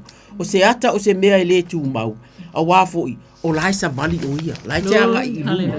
Whai mai tā vita. O te le fefe lava. I se mea leanga. E tupu mai. A wā o le ta mālo ua tua. O lo leo mā moe. Mā te whaatasi mai ia. E le na o ia o sa vali. O lo whaatasi lea tua mai ia. O lo na whaatasi mai lea. E mawhana whana ai le mā moe. Po o le a lava le whainga tā. O le fōlaunga, tātou te ono o iai. Ai a tātou mana tua, o lo o ia te i tātou lea tua. Amen. O la au, whai mai o le la au ma loutou to, o le la au. O le la au lea e pui ai le leo mā moe.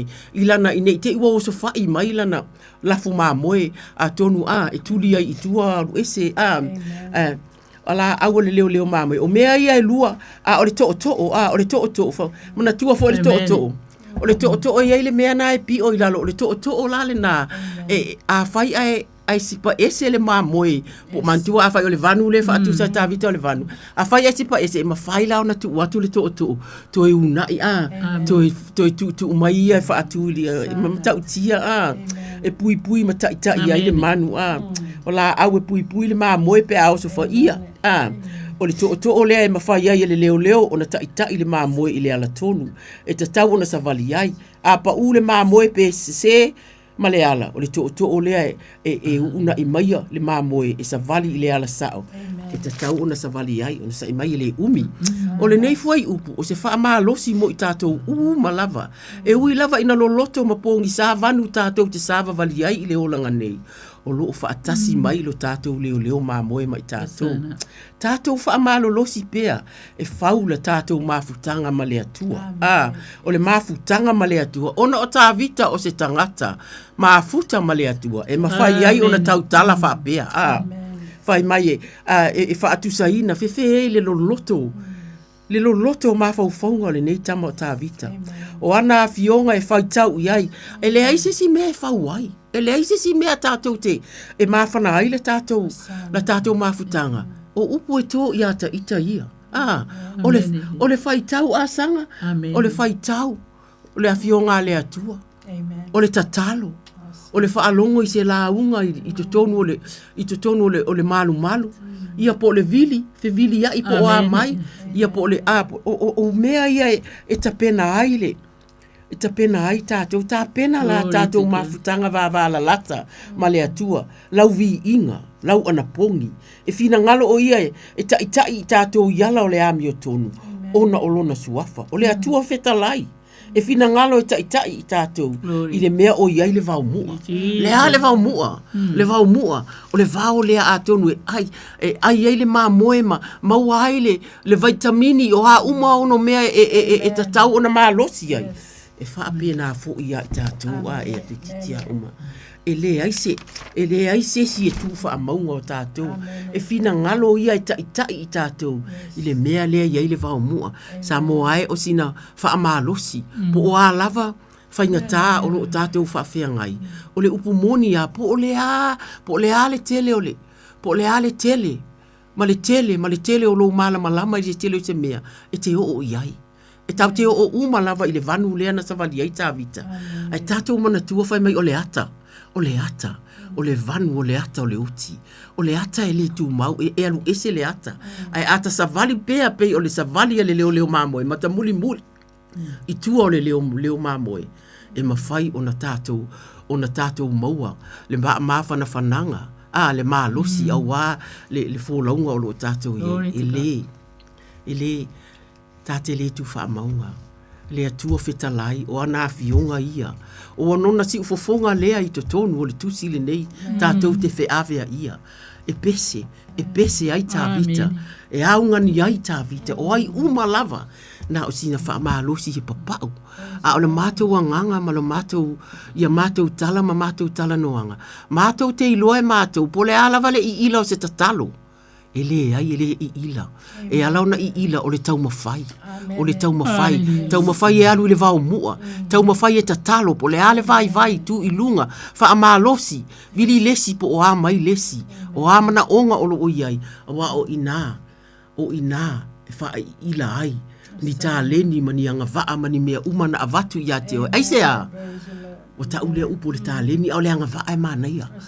Ona o le tautua ina o ia. Tātou ngā lulue, ua whainga tā ato. Whai mai walata lea fio mai o lea lii. Ia tātou i loa. O ata uma mea ia tau te sāwa wali ai. O le leo mā moe o lo o i o tātou luma. O lo o i luma, o lo i tua, o lo i luma, o lo i au tafa. Amen. Amen. Ia o se whaamalosi lea mo i tātou ili nei a fiafi. Te watu i au tafa. Whaamalosi ia te oe. Whaamalosi ia te oe fo i se tasi. I welcome back to the talo mo oe. Tolu fitu tasi lima iwa tolu. Tolu fitu tasi lima iwa tolu. Vala au mai. Ma tau te fia tele. E tali atu lo manao. Ma tātou wofa atasi. I luma o le atua tali manao.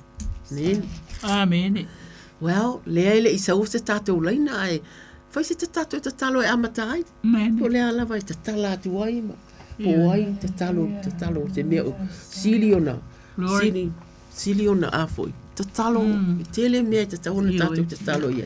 Loto, tu ate atu loto. Amen. O le asaso o le upo le tu e nei ta. Afiafi, o le ati talo mo nai. Tanga solo mo I mai fulu le Amen, that's so good. Hallelujah. Ole awa mai le upu mai le afianga pa ia le tuane afia. Amen. Mai ole li ola ole ma mo o ia. Ele ai se me o se mativa. Na se avea o le me o ia le mamo. O se o se. Na se sa ia se isa fa vai sa fele mo. Na te fa foi se mai o. Ale o festela ile ngango le su mo ile afia. O ini solo mau ai maftianga le tino le anga. Sono ainga, sono fale mai. Sono fale pui so se me. E le festa lai le anga le tio mo e ma. Mo le mau le perfetto isaia. Mai na te avatu le malosi e o vai. A o e wala se malosi na te fatu tele ia le malosi. Pa mai e vai ma singa ina sa matsua. O saule le fo e pa u lava I la so. Ai fa mai o e fa saltali ia iova. E so e fa fo wina la so malos. E si ai o la so a pa e pe o ai so. E fe mo e ia le vai. E sa vali ai le tinga ina. Jesus. Lo macho to mai o le lang. Ia pa ia lava lo sua. Ia o mai lo malo. Ia pa ia lo finangale la lang. Sa mama ta siti asu lau whanau o lo maua le fulua le ngata lea o mai tino. Sa ila so ia te oe pe o lau upul nei a fiafi lo maso. O tu o e festa lai mo I maso nei a fiafi. O wa o e lau le fo mai na e festa lai o to o mai a sea o to o mai tinga ina mafti a venga. O au fo e malo lo ai o to i o to mo ina la wamo mai o to whawa o ia sa uleanga maluma le loso maulalo. La maua le o to le malo longa mo to nganga. Wai avengo fie la wamo o lau avengo fo e mama ia siti atu ai lau whanau. O malawa nei a fiafi. Wa mato sulfa ia atu ia atu. Wa e festa lai o whalava lava e malo lo ai lau whanau. I to tono a inga to tono whale mai I whale pui. To tono o mea o iai tangata mati tua le atu. A mato ti tui natu ia atu. O e nei a fiafi. So se mea o iai lau whanau. Le suafa Jesu Keriso o paula le suafa mato te o atu ai atu. I le nei ia fiafi ale lo suafa Yesu. Amen. Amen. Malo tulo to fafitai. Hallelujah. Tolu fitu fita slima iva tolu. A tonu ia tato au whaafafonga mai ma o lea ua mātou o mai le sotofi. Ioe ona fesuia inga o loo iai. Ia ai vala au mai. Ia a whai whaafonga mai. Lai whaafonga mai. Ioe. Ia le oma wa atu le vala au. Sauno mai. Ia Talofa. Oi oi. Talofa. Talofa tau ase to. Hallelujah. Tila la fiafi. O famali. Ola o umana matala o anga ko ni wa matande. O umana o county TV eti akture TV ai o sabali mafutana total. Hallelujah. Ora me e wo la se tofi pola. Hallelujah. Tonina malo lava. Malo fa i po malo sin tula le fiafi. I ele tu ato me foi to o ane ko. Ia e pafta ia mo tal sanga mo dia o foi si o miu. Ta to le to sei lo ile pisi foi. I fo fale ainga. Ia ai pafta i tele lava o mana o masani lava tu inati ya o to. Le fangarina si o tamato i ina. Malu mal no falo e masi se we kale si ato umalava ai ngata itasi am nai tamam tina ma tu nai fa na fu fe ngai mtu wanga ne va yaso ya ai mai se na yo ai nga umalava so se tu la la mi se pa na un tai tu alua ma la tu ai nga lo ye fu ni si nga lu ne o fa mo mole ya mai se o ti na e si lo pa na ia se o kale sia foi o ia inicio la tu fa tu lia mai tu ma se yo langa i mauta malawa ele fa ngaloina e mai se foi la tu tu no fale mai nei tanga tamate tu mai nei fa na ia e mai se ta tu ma tanga talo u malava ia malo lava o mana o ngana tu inati ya tu ne tu la le fia fa fai tele mortalia mai le vala malo lava tonina Amen. Tonina. Ia. Maulunga le inga le tua i le nei foi a fiafi. Ia tina mata ala a ia. Ia. O le ala bale tai me te sawai. Ia e te sawai ma wale me o lo ia le fon se talo. Amen. Hallelujah. Maulunga ele vi inga o le tua. Amen. Praise God. Pe mai a o le poto i lo loto. Ma ua maalia ia te oi. Le ata mai. Pai mai. E whaafea o le mafaufau ia te oi. E leo ia te oi. Le wha uta ai te a.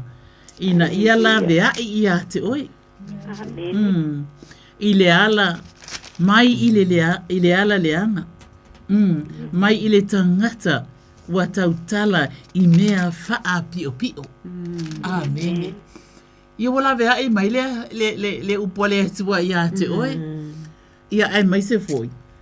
E tali tanuina e whapena fu ena pa e atu le mana o le upu ia i lato umalawa oe o na e ta ua mai. Amene. E mana o mia ai ia le tatalo. Mo mua lava ia la amata atu ia te oe. Amene.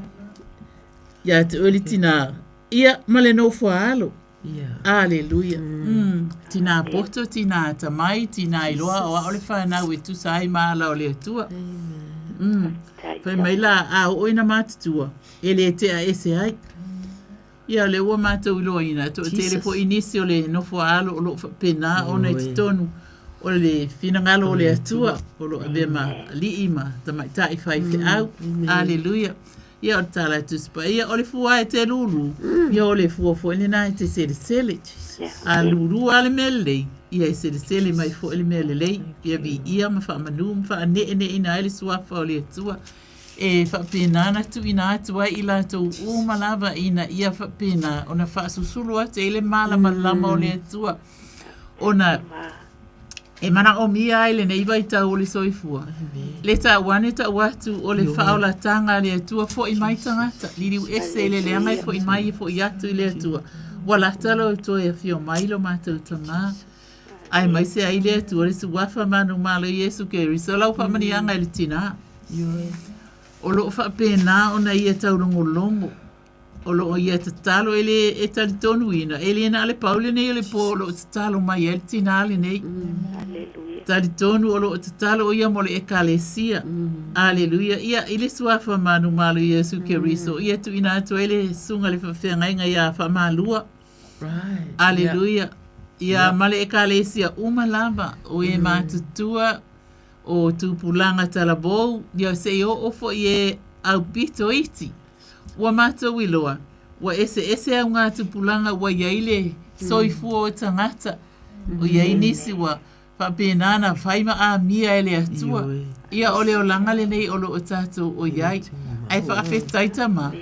Olo o whapenana angalelei maile tinale nei. E tau longo mai. Ina ia o maile nā vai tau ole soifua i tangata. Olo o saunia i lato. Ina ia maua le ola e whaavavau. Le ola e le uma. Na tinga aina ai ke riso Yesu. E ma liu lunga ole nā sā tauro. Aleluia, ia lo mātou ta māpa i ai. E ta talo ina, le mana o lau whaamalo longa e whaafia e lona loto. Ta mā ia a bea lona leo o se leo e mātou ngō fia whaalongo longo i ai tangata e tala atu. Lo mata ngō fia lo mātou watua pa i ai. Aleluia. A wā ta mā, ia whaia lava ia lona si ufonga, ma se sulu mata ngō fia. Aleluia, e susuru i tutonu o so se mea e iai. Glory to God. Aleluia. A whai o te alu, ma sa uni se mea e no nofo ai o tō. O te toe sau. O Yesu le nā. Amen. Aleluia. Ia ole mea la alia. E toe whamanatu atua ia i lato uma olo o e mana o e tatalo atua. Wa iai le mea o whetala ia Yesu whai mai. A whai e alu e sa uni se mea e no nofo ai tātou. Ma i lato. Amen. Whai mai Yesu. O te toe sau. E iai le mana ongo Yesu o lo iai. Po olona wha moe. Whai mai o te toe sau. Ina ia a batu o tau. Ina ia iai wha atasi au. Ma o tau. I le mea e iai ia. Aleluia. E se lea lofo Yesu. E ti ngā lava o na sila fia Yesu. Le maua lunga o lona tūlanga. O ia o le alo o le atu. Aleluia. Ale e feta lai a Yesu whai mai. E fia iai le mea tau te iai. O oe lava la. Po o ia lava. Ia po o la tau lava. Ia po o mātou foi. O le a le ma whai e ona tātou iai. Tātou le iai. I le mea e iai Yesu. A le nau ta inga lea o le fina ngalo. O le atua i lona alu. Ina ia tātou whaatasi. Au amana tua foi. O i tātou foi o le whanau a le atua. Aleluia. Ale fina ngalo le atua. Ia tātou whaa o atu i mea waa o mai. Aleluia. O mea e paia, o mea e alofa, o mea e mama, o mea e mawai fe wha manga loa. Aleluia. Ile su wafa manu malo iske risolo mātou ta māpa i ai. Anga lele ia tiri toi wha manatu atu le ta māwha whea ngainga e a wha mālua. Ai maise o le a inga uma le atua. Ia o le e kale sia fo ima ye mātutua se o atu i se o pito i titi. Lo mātou ta mā e le pupu o a au. E te a apa ane te apa atu te apa ifo. Ai le ngata i lea. Ai a e a whale mai. Ma whale pui pui. Ma rest home. Aleluia lo mātou watua. O lo o iai i lato uma. Mātou te tatalo ina i le suwafa manu malu iske risa lo mātou ta mā. Avea ia no fuanga. Ma no fuanga wa e saunia e sa ili mā loa tua i lau whanau i ate oe. Mamanu o ieli taina. Aleluia. Ia lo mātou ta māpa i ai. Ola nala mātou bala au. Olona a inga malava. O e sala lau solo tonu o Samoa ma so se atunu o lo o iai. Tama a apane, apatu, apa ifo a au. La veai, tai mai i lato, au o fo ine i ngalo ia i lato. Ia lana ngalu e ngā whai pia o lo wha manatu pia. O lo wha manatu pia ina ia maua uma e i lato ule o lai wha vauna tinga aina a Yesu e alu i lunga o le nasa taulu. Aleluia, wha mai Yesu. Wa whaile nei mo oe mo a uma i tātou uma. E whai mai Yesu, wa ti ngā lava. Aleluia. Lava toto mai ai i lona au. Se ia o atu i lea lofi ona a au. E whai loa ia i tātou. E le ai se anga sala. Amene. Ele I whaamangaloina e Yesu. Ia lo mātou ta māpa I ai. Ia manu ia le pō malana whai ngā malolonga. I le nei pō ma pō malawa. Aleluia o le soifua o lona o langa. E ala ia ke riso Yesu. Amene. Amene. Amene tonina. Le lava mo le talo. Aleluia lo. Moa o musi o ainga. Ia ai mai se se o e kale sia. Ia lo fangiele atua sangapua I pele mau tele ia te o. Amene. A wale sia ngai ei malene ngā luenga tāua. O sulfa ia tu ei la tō o lo mana o miel so soani. Au te lo fatele mo o tō. Aleluia. Ia ngā luenga nei po. Ia lo whakto ia taito lo tūle foi. Amen. Ato whaso I fua. Whaso I fua tonina. Whaso I fua. Tolu fitu te silima I vatolu. Hala au mai pe au. Ai mai se pe au yei se uo po seisi. Ile tau ua fo ile ingoa pe a mana oi. E wha pena ai au mai mātou te tatalo ai. Au le au whaia sa mātou tatalo ile nei teim. Whai tau le fionga le atua. Whai mai I o vai o te whanau na watu ia te oe malo uloto. Lo watu wai o te whaatua tua ia te oe. Awana I wha maa ina au. Awana I mita mai ia te au. Ue ita mai ia te au. O I lātou uma o e whaatalitali ia te oe. Awana I wha maa ina I lātou. E wha maa ina o e whaifua. A lātou wa mio pepelo. Io vau au whai mai au le wha maa ina le whaatalitali lea li. Io vau au no mātou ta mātou te si atu I lau fio. So o se tasi lea tu wai. So o se tasi o lo. Whaafafonga mai. So o se tasi. So o se e ka le sia. Po le ale mātou malo losi ta mai ei le taimi ta talo a fisiri mai le tangata e lai lola ta talo ta ma awana I o ta wha vai ei le tele o fisiri pe ati le tilo mai ma fisiri mai ia mātou puno no pea ma mātou o atu ma mātou talitonu le salamo lea tala noa mai ei tā vita o Yehova o lo leo ma moe o ia e mau o lau o fio o iei mea uma lava mātou te mana o mia ta mā. Mātou te tatalo a lo whangia. Le pūno no watu o I kālesia. Le pūno no watu o ta māmati nā mātutua. Le pūno no watu o ta itai. Le pūno no watu o se I tua le e kālesia atua. Ta mai si I atu. E si I atu mana onga. E si I atu le atu wai. Mea ua o iai le nei taimi le fatuina ma le fauina o lau ngā luenga. Mātou te tatalo ta mā. Ia ua fionga whai mai e te anga le lei wha atino. Ia e anga le lei wha atino.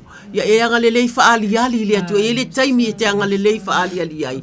Ai mai se e olo o ngā lulua I le whausia o ngā luenga I to tonu o ka le sia. Ina ia tele e wha asao ina. Ina ia mālosi e olo I to tonu o le ka le sia.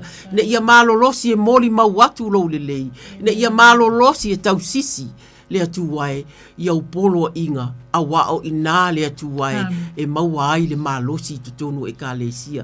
Le atua mātou te tatalo I lo mātou puno no watu le maola le atu wai le teleo isi polo kalame le atu wai o le nau ina ia whaasao ina ia wha malosia lau e ka le sia ina ia o mātou loa lima ta ina e lau a fio e pei o tā vita I salamo e lua se fulutolu a lo fangia le atu wai fausia o ngā luenga le atua e mana o mia tangata e mana o mia le tupe le atu wai le sosia lea le atu wai fai mai la ua fionga ai le whaatu ale aise ngā luenga le whaatu atua ele aise mea e maua ta alofa mai fesoa ni mai whaatu lai wha malosi lo mātou whaatu atua ia aise fōlinga le atu wai ile nei taimi le atua mātou tatalo le atu wai o lo wha vai ile nei vai taimi le atua whaatula I mai le atua ulunga li le atua e ua mātutua le atua e ua langona I tino le atua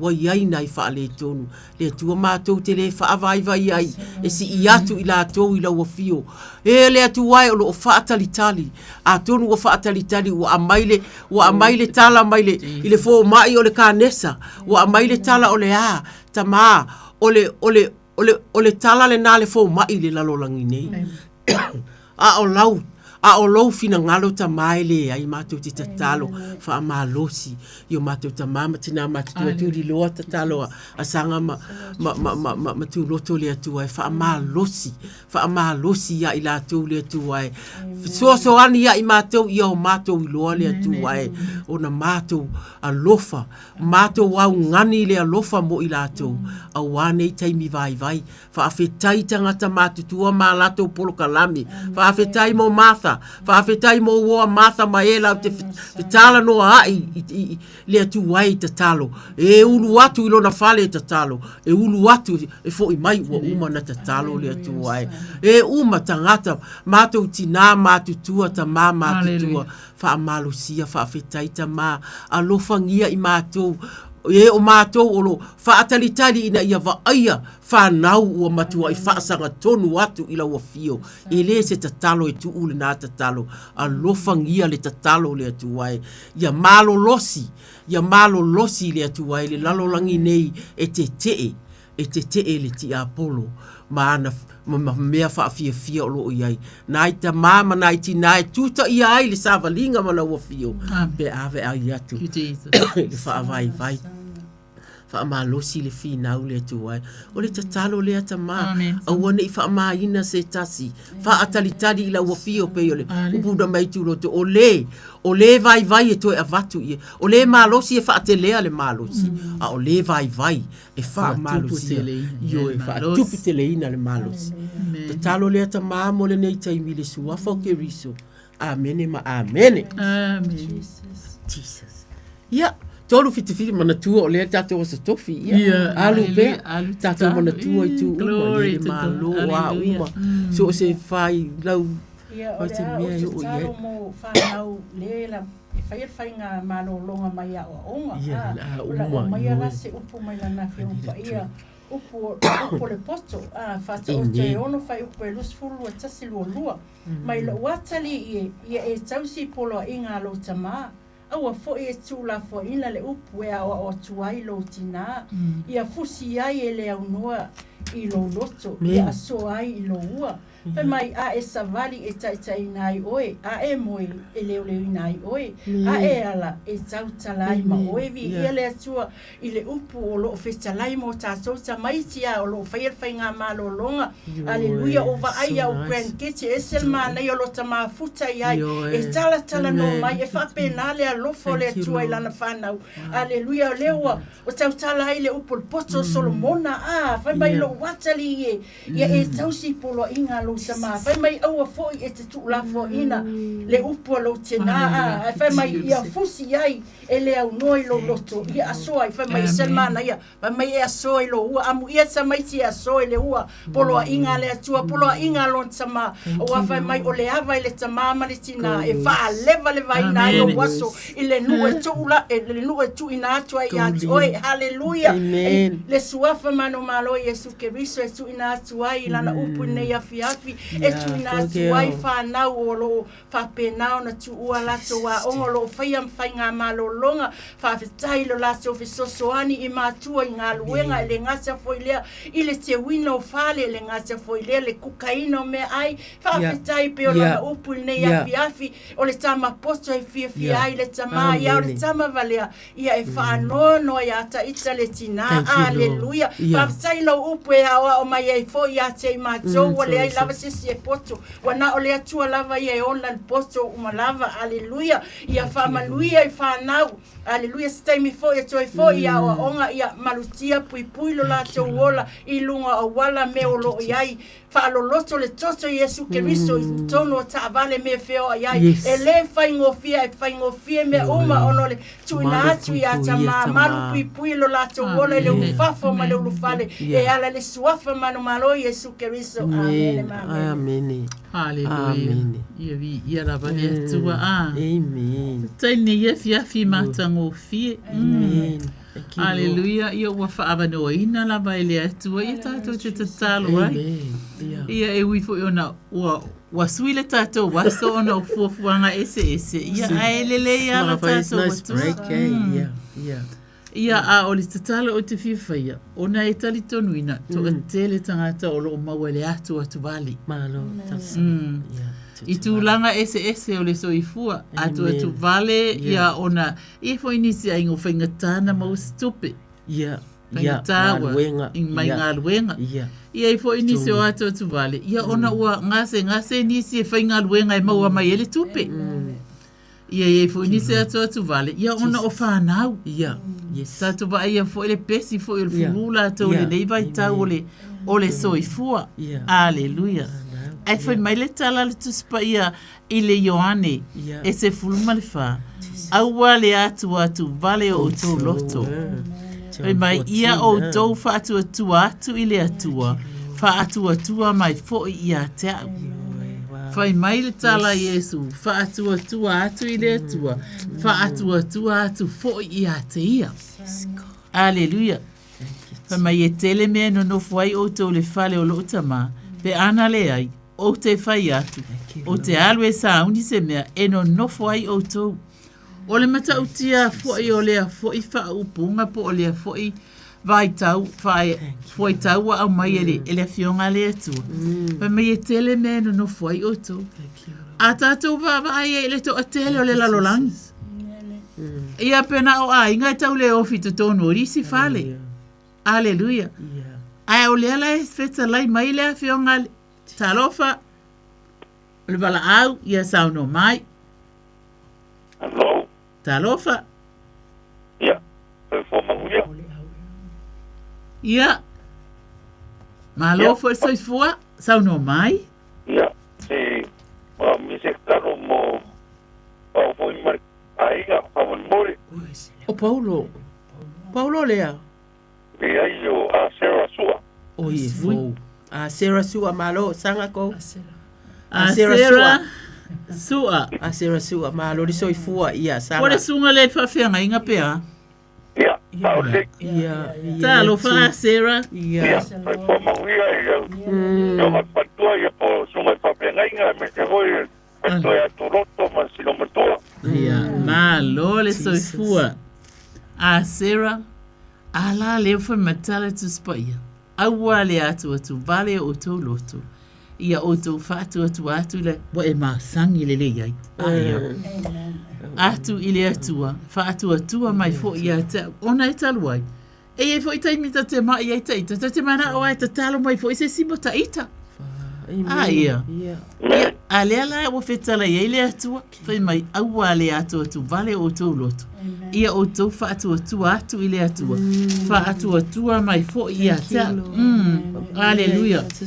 Awa fo i la. I le fo i upu lava e ono o le Ioane le se fulu ma le whai mai.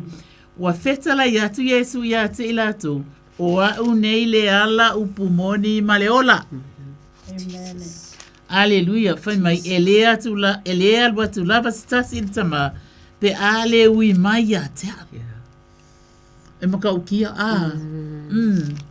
ia o ala o fo ina ele tato te whioa ia o awala lau papa po awala si maa ia po awala ta avale ai fai alongo mai la fai fonga mai lau sunga fai whiangai whetala Yesu ia te oe o au nei le ala upumoni ma le ola ele alu atu lava se tasi le tama pe ale ui atu ia te ia te o Yesu lea aleluia o ka se mangai o le ala o le ala e fai a au a waipa ia ne ia limo le ala ia te oe a fa pea fo e te la atu i se situ e la atu fo i a au aleluia e se lei e opo oe i ona a au e si i oe i ona a au pasta aleluia ni oe o le leila le o lo tātou watua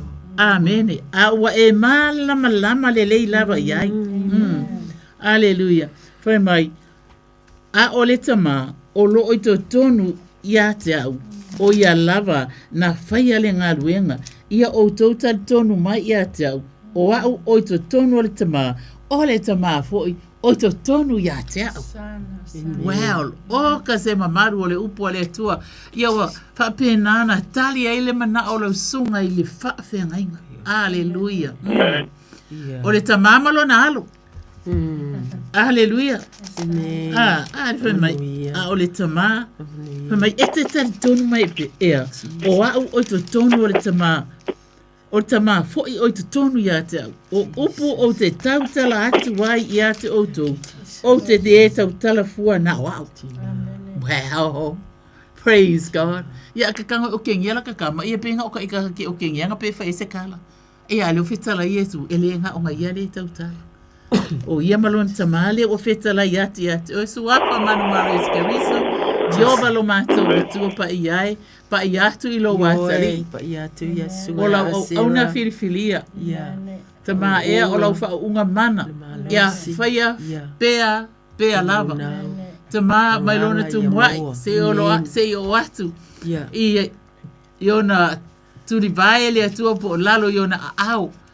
Wa uma vaenga olona tino. Pa iatu pa ifo ia yo au fa au la vea. Iova ele su wafa manu malo Yesu keriso lo atali ile na. Aleluia. Wa mato tutu fa tasi atu. Ma Yesu iti atu ia te oi. Ai fa mai la wa fionga. To alua to tonu. E bala watu ia te oi se mema na oi. Ia mato tali tonu ina. Wa faya lava. Hallelujah. Oh glory. Hallelujah. To you be the glory, our Lord, the Lord God Almighty. You are forever to be worshipped, now and forever. In Jesus' mighty name. Amen. Amen. Amen. Ela sunga Sarah fa fetai vala au mai. Ya, avitai mo karsana amongia te foi tua ya te utosinaia. Hallelujah. Thank you, Lord. Ya, arobani. Ya, manuia le whainga malolo le po Sarah. Soifua ia. Soifua. Hallelujah. Amen. Tolu fitu te silima iwa tolu manaia le suififiloi. O la au tatalo mo tina uma maua le kanesa. Sa over ai i se reporti lunga o le Facebook. O se tina e to o lua si ana whanau. A ua maua le kanesa i le o toi umi se taimi. Pe o le fōma i le nā. A si ana whanau. E wha ea lesi ai valu tau sanga o lesi. Ia. No, ma tātou tatalo umai, ma tātou mawhauwhau i nai nei tina. Ta ma tau te o atu i ruma o lawa fio ma avatu. Tina uma le atu wai o lo o maua. I le nei ngase whai ngata. Okay, ai. I le si wafau ke riso. I tu wafau. Lau wha amalo longa ta ma. I le si wafau ke riso. Amene. Amene. Ole atu e wha wau le te talo nai se taimi e sauno mai le wai le laina. Talofa? Talofa, le abu tele mari wha aloa. Hallelujah. Ilo ai alo ia tua ia o tō fionga i whatua. Talo me matarasanga e mai se whatua ia loto. Malo Malo le langi ma. Ia. Awa suiri tatu. Nao neia, Paulo. O ia. Ia pesu ia le aso ia tumawale. Amen.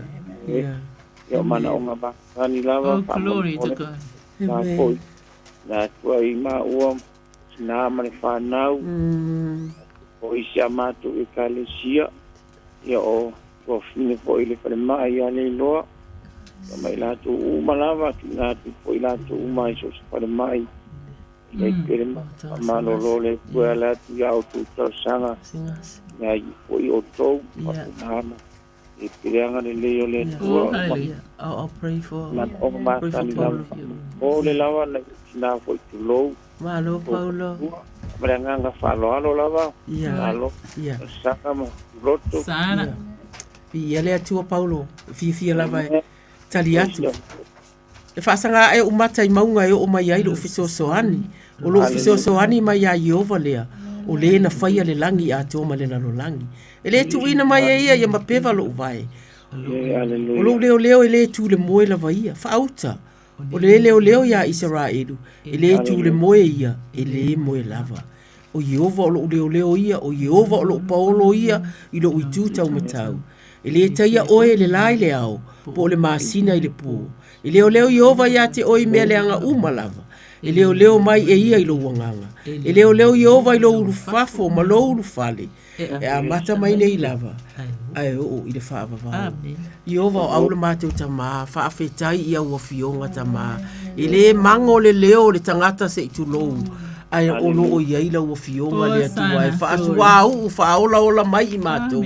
A ole nā ua e whaafafonga. O Paulo ua māsani lau ua fio.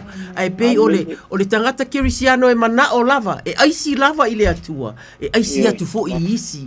Ina ia lau tele, ma ia sanga lau tele le malosi le atua. Ia malona ia fo i whaatua tua. Ta mā asia si atu. Asia si atu i le file mu. Asia si atu i le anga le lei. Pa i atu, pa i ane. I le tinama le whanau i le ainga le atua ai. Lau fōa i te tonu le atua i le ngata i le whale tino. A o le whale anganga fo i ta mā. Tima inga o a inga le atua ai. Visiona a wale whanau ma le a inga po whea anga i ai.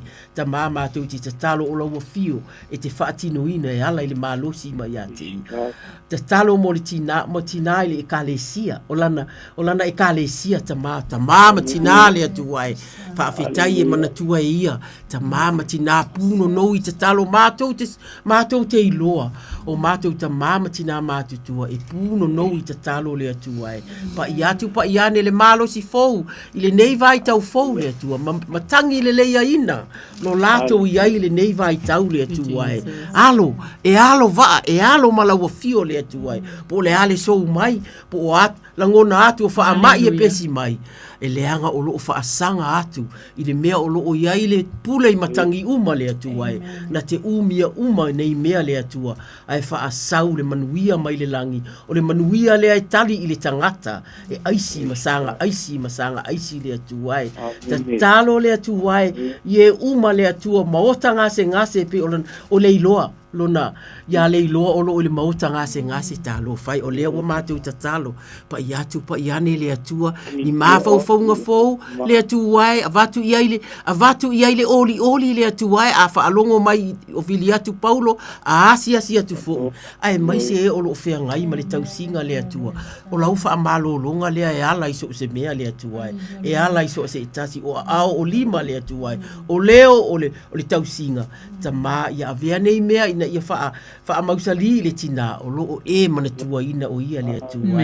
Te talo mo maota ngase uma whaafetai le atua. E le uma mātou te talo mo maota ngase. Na o ta uina le kānesa a ua wala au maile na o Paulo. Ina i tina le atua e. Mātou te leo le diagnosis a le lalolangi nei e le tutusa ma le diagnosis a le langi. O le langi ta ma o oe te sila fia. Ua uma ona e whaia le tangata i o na aso le atua e. A o iai le olanga nei le atua.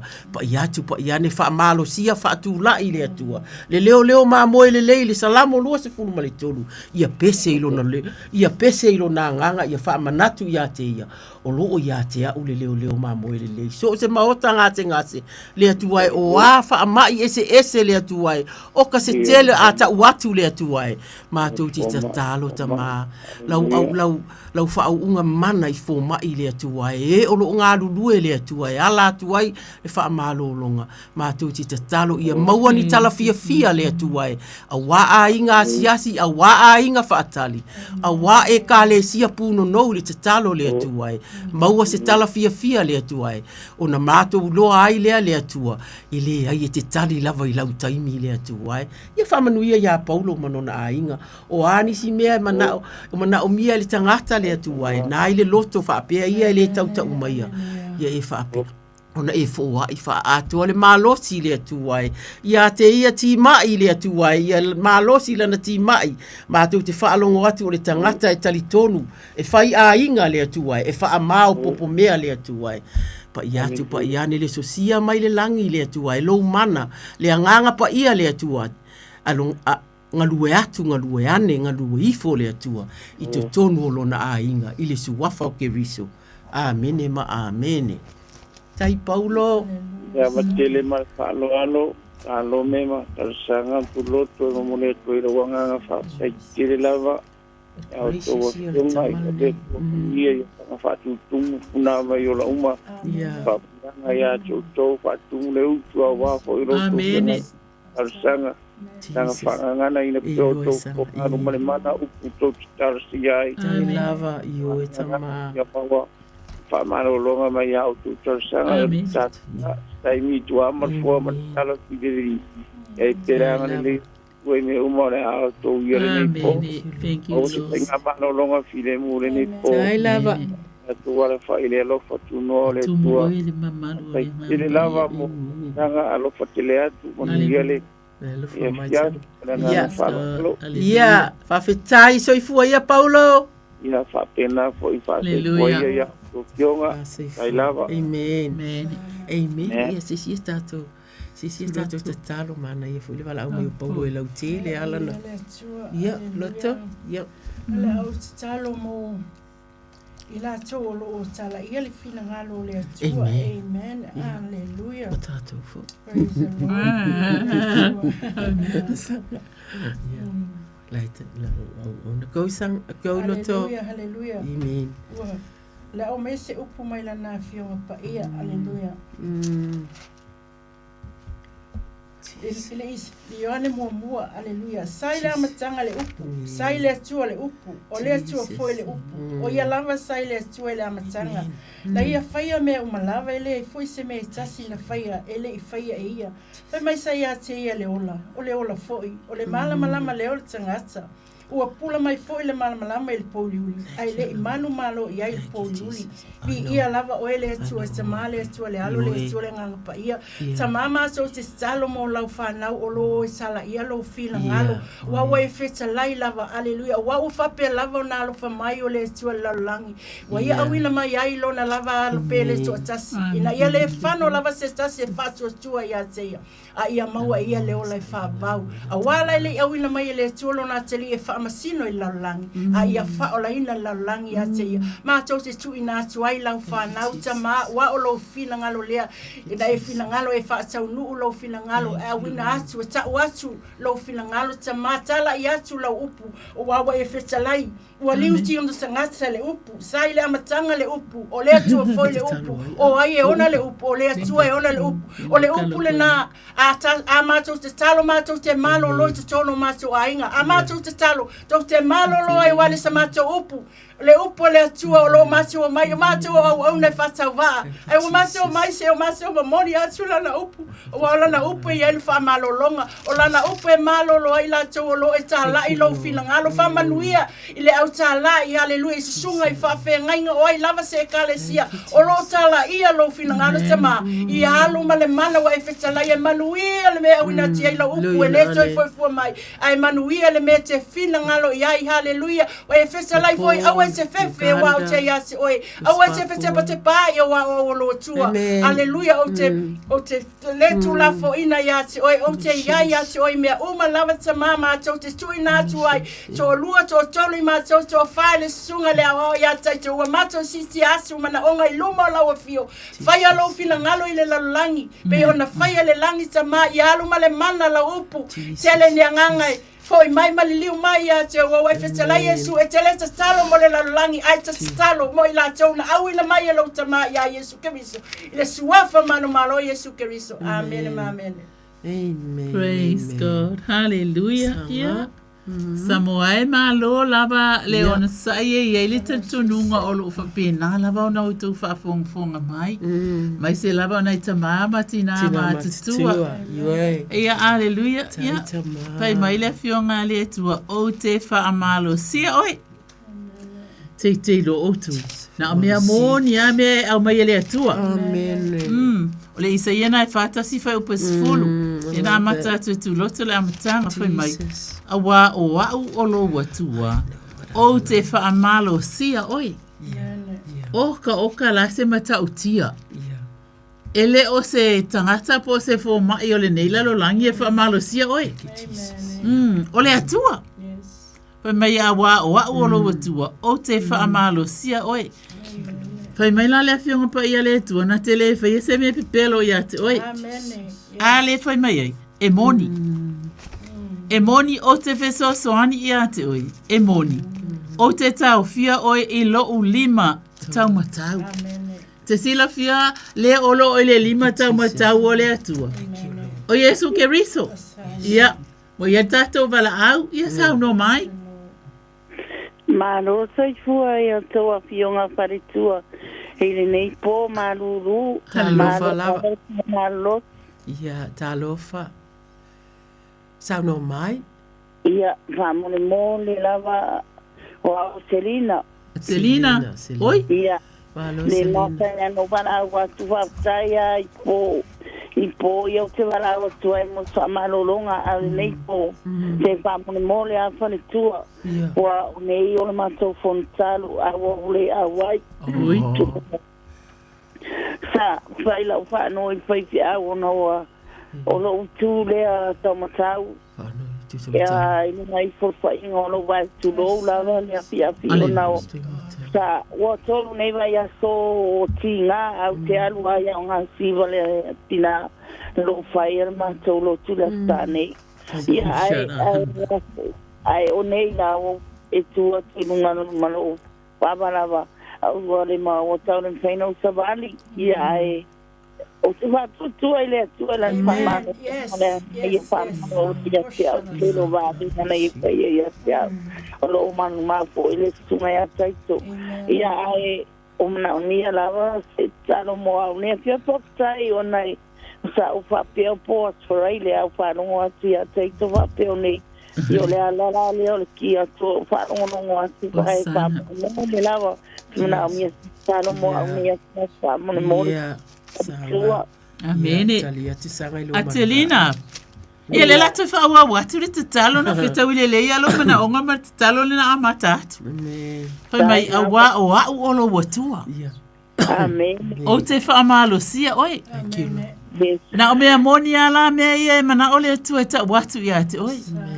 Whai mai, e moni. O te wheso soani ia te, oi. Tango tu ilalo le tusi lea. Isa ia fasu ma tasi fa upo se fulu ia pe ke kangwa fai kau a o mal kusin nga fai mai e moni o te tau fia oe I lo u lima tau matau we fa ai oe le me nai tau fia I oe le atua o lona a ao tau matau aleluia le a ao e nofo ile li o Yesu o iai le ame o tonu amen aleluia Ia le la tātou te tatalo, ina le ami o tonu a le atua o walana upo e tonu. Aleluia. Le ala e tātou te tatalo ina ai ia te oe. Praise God. O mea umai ana e. Ole me? O te ta oi. Papea o e popo mai ki au. Aleluia. O le ala, o mea umai ana e sau noa mai ai. O te whaatonu le suafua Jesu Keriso.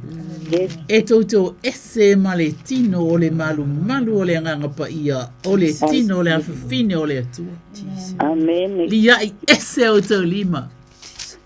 Aua to te le mawhauwhau. Aleluia. Aleluia. O lona I tū tau matau. Glory, glory. O ese ma le tino o le awhawhine o le atua. O lona tino e whaao ngā ina, e sa vali ai, e alwe au auna I le atua. Hallelujah. O ona a ao, e si ai I lunga, e vivi ai I le atua. Hallelujah. Aleluia. Ia lo matou atua, e iai lo matou tantonunga. E pa ifo iai au a ao. Hallelujah. E te whaatu lai lo a fine. Mai lona tu mwai se o atu le alofi ona vai. Vai yatu iai ma le mana. I speak life and I speak healing. I speak the power of the name of Jesus upon your life. O te tautalangi ale mana o le upu ale atua. E leo sa mato upu. A o le upu ale atua ua mato tutu whaatasi atuai. Whaatasi ma oi. Tali tonu iai lo loto. Aleluia. E te ilo oe e se le alofo ale atua ia te oi. Praise God. Whaapenale atua. O to tonu ilona fale. Aleluia. Ia sausawina le toto pa ia o Keriso Yesu. Tutu ei au angelu to tonu le fale. O le whanua atoa. Aleluia. Vi ia oe lo mātou tama. O le atua oe o le tama aingo le ola. Tama Elena o le ola nei. A o le tama aingo le ola nei. Ma le ola e le uma. E whaababau lava lo alofa. O wafionga. E o atu lava lo whaamaoni. I lea tupulanga. Ma lea tupulanga. O le tupulanga le iai. I alo wafine. Amen. Ia Atelina. E au fo iai.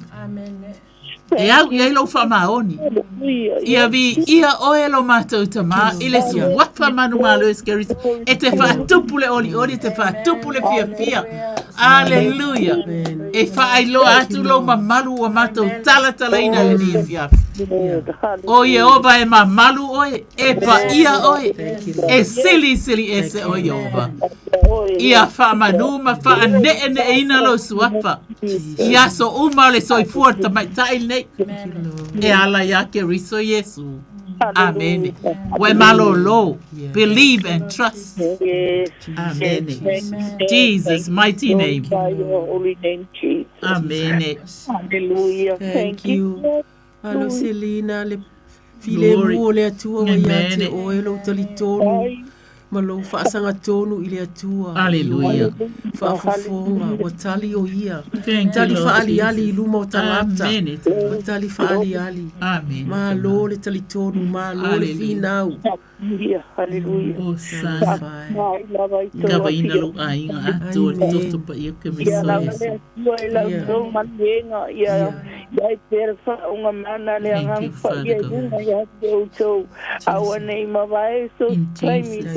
Thank you, Lord. We receive.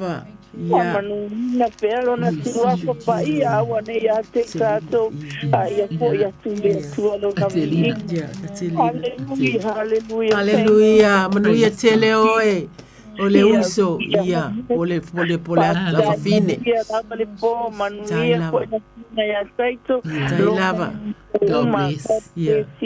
Thank you. Amen. Thank you, Lord. Amen. Tai lava. Se iwa ayanga ia taito po le alanga tala mai le tatou taimi. Yeah, okay. Yeah. Ole talo fai. Ole talo le na fai le kanesa. Yeah. It's me. Yeah, it's me. Okay. Yeah. Ole a fai sista talo i le fionga lava le atua le ala ualu i le karatia e lima le ei le anganga foi upu lusi fululua le lau fai tauina ia maama ia le anganga pa i sista talo fua o le anganga o le alofa o le oli o le file mu o le ono sai o le mata alofa o le anga lelei o le faa maoni o le anga malu ma le ngā o ia e le whaatu la whono ina mea whaapena. A o e o ia ke riso, o wha sa tau ina i la tau le tino, ma ona manao, ma ona tu ina nao. A whai o tātou wola i le anganga, i tātou sa wawali fo i le anganga. Awane a vea i la tau ma e mita vale. Tātou ma le mita vale. Awane i whelu iai. Awane i whelu siai. Wow, talo whai a paulo. Tātou te talo mo tātou umale nei te talo. I te tonu o mea o tātou iai. I tātou e ka le sia, i le community, i lunga o le tio, i a sanga ma tu loto, i a inga, i a ma e tua oita ma ai. Mātou te wala au i lau fio mo i mātou una ua tau o kerisiano le atu wai. Mātou te tatalo i fua ua uma ona e au maia. Fua o le anganga pa ia. Na feta lai ai ke riso o le a o a vatu le anganga pa ia. E fesoso ani ia o tau. O va ai mai ke riso i le au so o pei wa popole i no o fai atu o ia o le a alu. Le a e fai mai o le a wina mai le anganga le mea alofa le a tama. Mātou te fia fua ai tama. Mātou uma lava, mātou te fia fua ai. I fua ia o le alofa o mea uma na mātou fai tawina.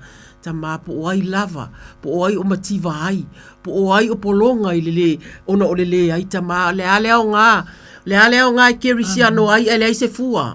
O fea o iai laiva ai whaatali a inga le atu ai. O se upu, o le vai uso, o le vai a inga, o le vai e tua oi, o lo mātou i te tonu o le e kalesia, o a vea i mātou tama, ma te ngata e whaia le leinga, e whaatasiina e o lo ese le atua mātou te tatalo au mai. Ia mātou fua ai le atua. Au mai lo oli, au mai lo file mu, au mai lo fono sa ile atua lo mata lofa le anga le lei o le fa maoni le atua lo wanga malu ma lo le malelenga o ya fai mai le fa tu la fono ina me fa pea wa o ya ke riso o fa sata roina ila to le tino ma ona manao ma ona tu ina nau le atua a fai wa mato wola ile nganga ya mato sava vali fo ile nganga a wone ya be ila to mai mita vale a wone felu ya a wone felu sia ita mama to te fia fua mato uma po ai lava ona mai le nei tatalo le atua fe so ani le atua fa tu lai i mato le atua fa toa mato loto ia mau ngau mai le tangata ngau le fa le tino ya i mato le atua ai au mai le fua le nganga pa ia ta i mato Hallelujah. So se me o yaile yaile anganga pa ia fa ai loa mai le tuai ina ia mafai ona matou sava vali ai ina ia mafai le tuai ona matou tatalo ma le anganga le tuai e to fa pe na fo ia o te fia mau fo ile na tatalo ile se wa fo ke risa Amen. Amen. Hallelujah. Le avanuar. Ele sua la talo mo au na ekalesia aleluia. Swafa.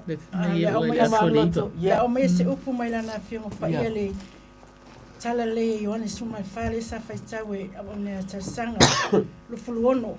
A o so swani o le nganga pa ia lea e awina mai ele tamai lo ngoa o ia lava na te awa o ia te o tau i me uma lava e whamana tu mai foi o ia te o tau i me uma o fa ia tu wai ia te o tau fai upale su mai fitu o te tui na atu ia te o tau le manuia o lo manuia o te avatu ia te o tau o te lea vatua ia te o tau whapeo na avatu e laulangi aua le atu atu vale o tau loto aua fo i tau te mātau ia le suafa manamalo Yesu Keriso ma to se siti atu ai a susunga ia o whalpenga ma whale tua lo o whapena o na tala ia lo na finangalo so se fata whai taulanga ma to se talo whamanuia ia la tonga luenga ia lo malemana le launga ina o la upu i pule la aleluia ia whamanuia i tutono e kalesia i nofo a tofi o a sosoani aleluia ia whamanuia fo Ie o lo tui fai so ai le ngasa foi lea pol kalame e kalesia fono tatalo maftanga tina maftanga tama au talabo yuf ma ila to o lo saunia ya vi ingo le tua mena mana o le tua haleluya haleluya haleluya o sana ya fama luia ya laso ngaluenga haleluya o fesalai lava Yesu Keriso haleluya o le fai le vi inga mataulanga o le ava le ia tau ma le wa mafo fo yo na la o te fai lo ya ila ufautanga ya alu male mana la uputama fa maluia ye kalesia o malava o te tono au kilangi ya sose atunu ya fa malo siele tu la itala ia lo filangalo ya tele ni nganga lilimu foi mai wa lata lo na toye fio mai haleluya tu inacho ai wa ye fesalai haleluya haleluya ia Emmanuel me awina atu ai lana upe leso e foi mai ai Emmanuel me e fina ngalo ia sama ia fa Emmanuel foi sama business ya e kalesia fa Emmanuel foi le sunga ile ali pule le nei fale ma ale fa festai le nei fale sama fa festai ngaluenga le leo la ua fai o lo tala ile mamano le atu nei fale fa Emmanuel au fai ngaluenga le tio Samoa fa Emmanuel foi ile sunga le awa ya taito malfatua manofo alo fa festai se tamae le mata ngo fiele ata fa festai o wina yo Yesu Keriso haleluya yo to e fata lo fa felo ai ile suafa Yesu Keriso fa manuia foi la natulai le pule la veo yo se maola fa le nganga mo oe malo finangalo estala ia lo finangalo fa manuia ya macho e kalesia o lo talo mai le afiafi sia we kalesia John basi male fale tua ya irata le ngata lele a soswani no fo atofi fa manuia macho e kalesia fa manuia foi le Emmanuel fa manuia le aleluya le apostolo ya mika ma Maria le ngata lele plestay le ya malele aleluya man no fo alo fa fesai nga luenga le ngata le o fai fe au uma lava ile sunga fo ya ele lema sai pisa ila to uma palepa ya ilo fa unga mana ya taila so se kalesia o lo la unga ila la upu ya alu male mana la upu ile suafa manu malo Yesu Kristo amen amen. Glory to God. Hallelujah. Praise the Lord. Masalo le au tu e whaia fo sisi ata tau te talo. Taimi, lai tu mai ale wano. Ia wale le tai tatu taimi. Ia bi le tu te ilo e ei taimi e whesilingi ai tatou e le atua. Wai i tatou manaunga. Ia ai pāpea mai le fina ngalo le atua. Ai se ale me ko kele o le mai ai. Ai. Lea lai whai mai ai. Ia le fionga le atua. Ile Isaia. E fa tasi. Yes. Fai mai le tala al tispaia. E te le iloa ea. Le fesini maka ho. Mai e te le iloa ea. E te le i whaalongoa ea. O le atua o le vavau. O le atua o le vavau. O Yehova. O le na whaia turu inga o le lalolangi. E ke le akanga kai whaia mea, e le mawhinga la ko whaingi kulu inga o le lalolangi. A o le atua, le o lo watua, o lo mata watua, o lo tata watua. Aleluia. Whai mai, o le na whaia turu inga o le lalolangi. Whai mai la tala tispaia, e le vai vai. E inga luenga kako ki whaia kupo, e le kako vai vai. A o le alai whai mai, po o le ale ke le o ngā luenga le atua, e le whai mai. E le vai vai o ia, e le tinga ina foi. Pai mai e le masu e ina lo na mafau. Pai mai na te avatua le malosi e wa vai vai. Se sila la. O te tatalo ina a o iai se ta si o whapena. O na vai vai lo na loto lo na mafau. E ei fo inisi me wha vai vai a mai to tonu a inga. O whanau. Aleluia. Ia po le tamafo, ia po le tinafo, ia whatupuina le wha vai vai le loto tama. Ia po le loto fo i o le tina. Aleluia. Ale o fai mai tala. Na te awa tua le malosi i e ua vai vai. A o e ua le aise malosi. Na te wha atupu te le ina i ai e ia le malosi. E le ngā wha akupu. Ai fai mai. E wha atupu tele. E wha atupu tele ina i ai e ia le malosi. Aleluia. Fai mai. Na te wha atupu tele ina i ai le malosi. E vai vai matinga ina tama matutua. O tau lele a foi. Wow. Fai mai. O tau lele a foi. E vai vai lava i lato. Aia. Tinga ina mama e matutua. E vai vai foi. Matinga ina tama matutua. O tau lele a foi. Oi. Fa me o kau lele e pa ua me sa kaunga kuku o vai malolosi. Wala malolosi. Ioi. Ia ale fa me o tau lele a foi. E pa u lava i lato. Amen. A o e whaatari tali ia Iova. O aina te whaatari tali ai. A o ai fo ele mātou te whaatari tali ai. O le mātou te o mai mātou te tatalo atu. Malo mātou whaatu atua i le atua. E whaatari tali ilana tali mai. Ilana upule mātou te tatalo ina atu. Aleluia. Ia Iova. Whai mai. E toe whaafo wina lo la tau manos. Ngā o mea fo wa mea mai ele atua. Ele ama ele atua ni mea tuai. Aleluia. Whai mai e fo wina lo la tau malosi. La tau te si ia e apa au e pe o a eto. Wow. Ia ole a eko a lele e ngei lunga. O e makau kia a. A eto whai mai la tau te whemo e. A ele vai vai. Wow. Whai mai whemo e le vai vai. La tau te savavali. Ai le tinga ina. Amene. O le suru whainga lea o i tātou uma. E maua i mawhatianga ese. Aleluia. Pea ka momo e pe savavali. Pe whepe ei. Aleluia. A o lea. Wa whai mai. A kako woi whai mea ia. Kako ke le kinga inga. Pe a iai lo tantonunga. Ma lo u whaatuatuanga. Ma lo tātou wha moe moe. E ma whai e lo watua. E ma whai e lo tātou watua. Aleluia. Ia vi ia lama ma wha ne ina le sua whai ova. Amen. Amen. Ma lo sanga. Ia, tatu te talo mo nu ese a. E tau nu ese pa mo le lalolangi. Te fefe mo le lalolangi. Tatu te talo mo le lalolangi a. Venezuela le tatou a whai wa Island News le tele o meo o mafui e na le palasi mai la mau whale. Ia. O tunu o lo iai o taua o lo latou taua o lo ma le e ui lava a tatu te talo po fe ave iai nganga pa ia tai mātou ta ma fisoso ani mai mātou te talo atu mo nu ese mātou te ta ua nu ese a le lalo langi le atu ai Venezuela na mātou va ai atu ta mai le TV na o le pala lasi e lava i lalo fale mafui e malolonga le atu mātou te langona le leo le ta ua le tusi pa ia o le leo na irama le atu ai na o le tangi ma tau mawhai sa ili latou loved ones lawa i lalo le atua mātou te talo po oa lava, po fea lava o le ale whainga tā, le atua o lai iai ma whai o na wha amawhana whanaina i lātou. Lo o iai au nei te tonu o le nei, o nei atu nuu le atua e ala atua i lo walofa. Ai mātou te talo le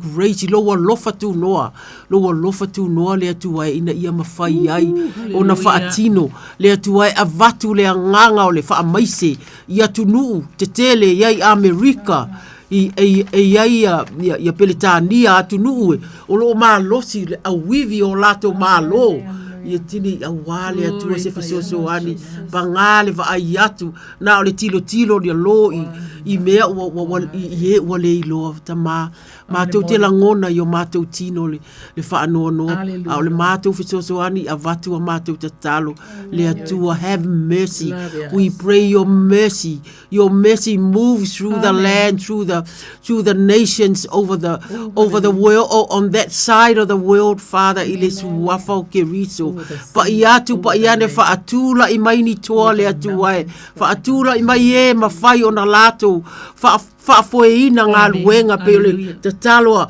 ale au le nei afiafi i misiona ma mea uma mātou te talo ta mā whaaola whaatula i mai le atuai o lo o iai lo fina ngalo i te whaaua wina le ngā luenga le atuai le whaamawhana whananga le whaatula inga o a uma mea uma le atuai mātou te talo o ua ola o ua maua mātou te talo i le mā losi mātou te manatua Uganda, mātou te manatua Nepal, mātou te manatua West Papua, mātou te manatua Solomona, mātou te manatua atunu uma ia le atua I know what tele o mātou tai wo ia mātou te tatalo o le vi inga le atua whaafetai i le nau whaafetai ua mawhai o na maua ni mea e tāpua iai whaafetai ua langona le tala le lei whaafetai i le toa ma le toa ale ai le visiona mātou te mate la ina po fea lava o mātou iai to tonu o nei e kalesia ale ai se visiona e matua i motu le se mea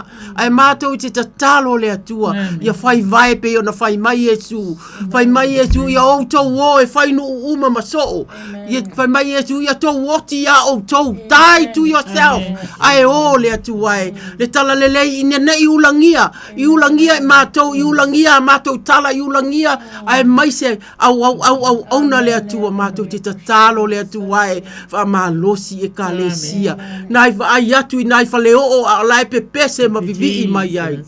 Vi ia la ua fio le atuai, whaalau tele, ia o ia nganga o tangata, ia whaao tia ina le atuai. Le atua o mātou loto ma tangata uma, a whai ele ma whai ona o, ia whai isi tu ainga whesoasoani le atua, whesoasoani e whaatupe ina, ia whai ense oso e o ai malanga. Ai ne ite iwa mātou o mamao le atuai, ai mātou te tatalo mo Samoa. I tuli manu e whao Samoa le atuai. Whai mai whaavai i le atua Samoa. Mātou te le inia mātou tala paula, mātou tala i si i atu o mātou taitai. Si i atu e ua mau tofinga le atuai. Ia tau ave le anganga o le nau ia ola le tangata. Ia ola le a inga ia tamao a inga a ia iai le upu lea o le atua o le tamao a inga le atua e whamanuia e tai o le mātou atunu e ua maua tō finga e umai matai so o se nuu le atua e tu e whao Samoa mātou te tatalo le atua e ia iai le tō wha le tō wha pa ia le atua e tala noa ai tu ia latou fuafuanga uma a wā so o se nuu e sa whawhai o aso ngafua o aso wharaile whaiaia a latou whonatanga le atua mātou te tatalo ia ila ua fio le atua e lo file mu lo wanga malu le atua whafofonga ia latou tatalo le atua o ai o mativa le atua e mātou te tatalo tu lai le tuangane tu lai la le tilo atu aua ne iai se tasi le atua e ngalo ila ua fio le atua mātou te tatalo whaafetai mo e uma pe na tatalo tu loto o loo sava vali o loo fola watu e ave le tala le leinu e se whaamanuia luima ane poni whaasio ma e kale sio uma lava o loo o atu ma o mai le atua e a walo fina ngalo le atua whaatu peina whaata mao a ingaina whaatu lai whaaola mai a mātou tupulanga le atua ia o mātou langona o lātou nau i lau a fio ta mā ia o sa mātou o lenga lea mo le nei taimi i le suafa o ke riso amene ma amene ele le ia ova ioe talo fai Yesu ke riso e tuina tuaile nei malo ta so o mawai amene ia famanuia i no fo asofi famanuia le pale ia famanuia fo le pale mele famanuia fo ne asunule ta so no fo ai glory thank you New Zealand for my passport your passport Aleluia o sauni atu il paloto nei tau yes ia novema fili mai la o fio tama ia se tama lo fomo i maso ia le tua ia te talo mole tinaolo Sinau sau, aleluia, le siafa Yesu Kristo. Aleluia, la mai le upu le mai la fio pa ia. Tala le matai o lusu matasi fa upu lufu. O mea mo foi to te ole mai ai ile sa. Wa ai le fatu tua e maua lava o to. Ile e feso le e ono aleluia fa se fu. O le toi upu le nei ia o to lo te le li male malosi o na mana. Ia o ofu o to of tau ato to mai le tua. Ina ia o to mo fa ona te asu tonga fiti ale ti apolo a wata to te le tau matangata a wali sili fai pule mali o ko uri o le neila langi a toa manganga le anga o le langi o le mele i o to tango ai o tau ato toa mai le atua ina ia o to mafai ona tu mate e asu pe a o ia so vale pe a uma ona o to fai o ia mea uma to te tu ma wai lava aleluia o vato fa alonga ila upu ne afia fesiti atu ai la o ona ya sau masiona tua a o lo mai mai ngase te tono fale mai wa e festa lai o so mai a sia o so o mai singa ina mafia venga o a fo e malo lo ai o so mo ina la wa mo mai o so fa o ia sia le anga maluma le loso mawalalo ona mawale o so el malo longa mo so nga wa ave ngo fie la wa mo la wa venga fo e mama i o festa lai fo no ta so sama o na fa lava e malo lo ai lo tinai le ya fiafi pa ya tu pa ya ne le tamama le lofo alo haleluia e ia se me fainga tai la o fio haleluia wa uma na e fai loia te mato haleluia na le fatu tua ma le tali tonu e ma fai ai me uma tato fatu tua mato at fatasi ne ya fiafi haleluia fa fonga tama amato tatalo e fa fonga mai tama e talai mai tama o aule nei haleluia lo tu sia lele isaia lima valu fai upaiva o aule nei pe a fai to se mai a mo o tau loto atoa whamanuia la tau ainga ia whamanuia atu foi ile tina ia pisila e maasani o na vili mai eino whamalolonga ia te ia aleluia le tina ia mafa mai awa pai atu pai ane lau na whamalolonga ia te ia tuina atu foi aleluia ia ulungia le suafa ia sukeriso pai atu pai ane lau whamalolonga ia te ia ma le nofo alo pai tuina atu foi ia le au malili tama ia ino whamalolonga ia te ia ona tua whawhine le whanau umalava o lana palesi in the name of Jesus ua mato tuinati asi o nea fiafi ua we fetalai o me fusia la langi e fusia leile langi o me tala ina le langi e tala ina leile langi la suafa Yesu Kristo amen malo talo koe kasi tato talo Okay, hallelujah. Yeah. Ole te talo la le wa fat.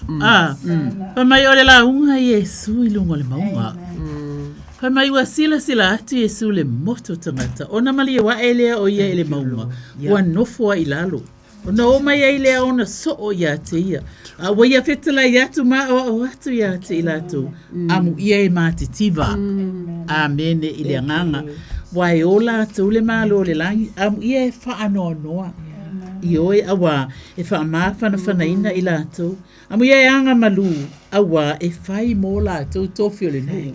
Aleluia, e fia whai kofi le lei anga malu. Amu ia e anga malu. Amu ia e fia aima fia inu le ami o tōni. Awa e ma o ona i lātou. Aleluia.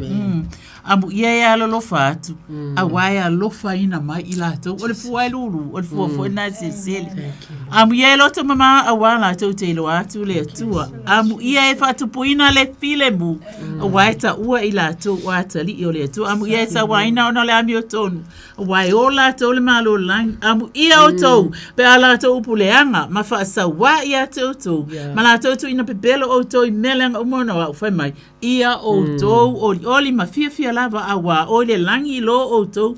Tau e tele. O wana wha pea ona lātou wha sa wa i perofeta. O ena mua i a tou tou. Wha mai o tou la o le lama. Ata tou whaia la mea ia. O le lama. O le lalo langi o tou. E le mawhai o na lilo le a ai e tu i lunga le maunga. O tou o le masima o le lalo langi o tou. Ai a whai e ngalo le masima. Pea se ase mea e whamai ai. Whamai ele ai se mea e toi aunga ai. Na ona lafo ina i whafo. Masolia e tangata. O tou o le malama o le lalo langi o tou. E le mawhai o na lilo le a ai e tu i lunga le maunga. La tou te le tutuina fo i le la mepa matu i lalo. Ai e tu i lunga lava o le tu ngala mepa. Ina ia pupula atu ai i fale uma. Aleluia. Whamai ia whaapea. Ona pupula atu lo o tou malama i luma o tangata. Thank you, Lord. Ina ia la tou i loa la o tou a Mia. La tou te bibiki ato. Yeah. I loa tou tama o. Thank you, Lord. Amen. Oh, hallelujah. Thank you, Lord. Amen. Ia ua whamalo Samoa. Hallelujah. Whamalo whawhetai lava. I oe ua tātou, ua mātou eli, ua satofi. Ia ai tātou, ua tātou o mai i le si ui o le tātou polokalame. Whai mai le whai salamo o asafo. O ai ea o ia te au i le langi. E lea i fo i se tasi le lalo langi o te fia i aina o oe. E vai lo tino ma lo uloto. A o le atua, o le papa ia o lo uloto. Ma lo utofi e whaavavau. A wafa au tai whano lava o e wha amamao ma oe. E te wha umatia i lātou uma lava. O e o ese ia te oe. A o au nei, o te wha alata lata i lea tua. O te lelei ai. O whai alea li o Yehova ma o malu. Ina ia o ta uina atu. O au ngā luenga uma. Tātou whātou wha i lea fionga lea tua. O sa alome miti o moele nei. O tarusanga se yuli pule tiu ato whaia Samo. Sa iwa le au tula to misi pasi. Tō whaia Samoa. Amen. Ia oe. Tai taito. Thank you, Lord. Tai taito. Wow. Thank you, Jesus. Tai taito misionai. Alenga ka ufoi. Ia ka umatu.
Da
Tai video le mai suru iwa minute ona tāle o nei tu lai spulu.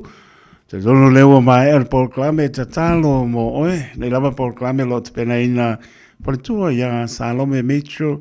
Ia pefo ia paritua ia talo sanga se yuli pule tiu atoa. Ia paritua ia tu loto. Ia le po mai atu. Moruia fo ia tu paritua i lungoana. Pui le ilo to soifua. Patau no ina i mauta malao, swaponga po nei proclame ele vai asa fo, moli alo to soifua muria o wharitua, ia masa o wola vai tātou whino iai ile anga le leo matai. Te tono o lo manuia lama le maro le tātou tino o Wanga yatu i mano longa nei po, patalabatu ia Amelia, Mikaele, kalo whae, mano le maputa mai, papepo ia George, si ilata, mai alofa anga mole a pine, ia Catherine si ilata, ia papepo ia Teresa ene, masiona tu atina, kalo whae alofa, tu mo lua, nia po lea fiafi, Teresa ene, msio tu atina, pepo ia sina leo, son tu atina, ia lo salia, maputa mai Wellingtone, e alinga te lea whaitua ia Serena si osi malinofualo i Otara le au pepe perioane ma whaitua ia se masina i Otara ma alo whaaptai whaaptai te risa ene alo whatene asu manuia mano longa le po whaaptai tele lava ia mai lātou April Salia ma alo lava maputa mai ia manis fo manu le tunu ia fai wa misi atu lo swafa fa manu lu atu ai lofa te le atu tau lunga stau tua fa le ona fa tau va le ne po le ia spai mai asa ma se mau sa mole atu pele fa ma ngano le ona fa tau va pusia pe tatou le piano fani o le fina ngano lea o lo tatou tua ai manuia mano longa le nei po ia utia i tatou iona a ao lavea i mona a au wha mano lo. Manuia i mano longa le pong sa. Ia ala wha i tae au le manuia fōringa pe tātou i lona lofa ma lona anga le lei. Manuia mano longa le nei po, taito taloto le au ona soifua ma ia manuia.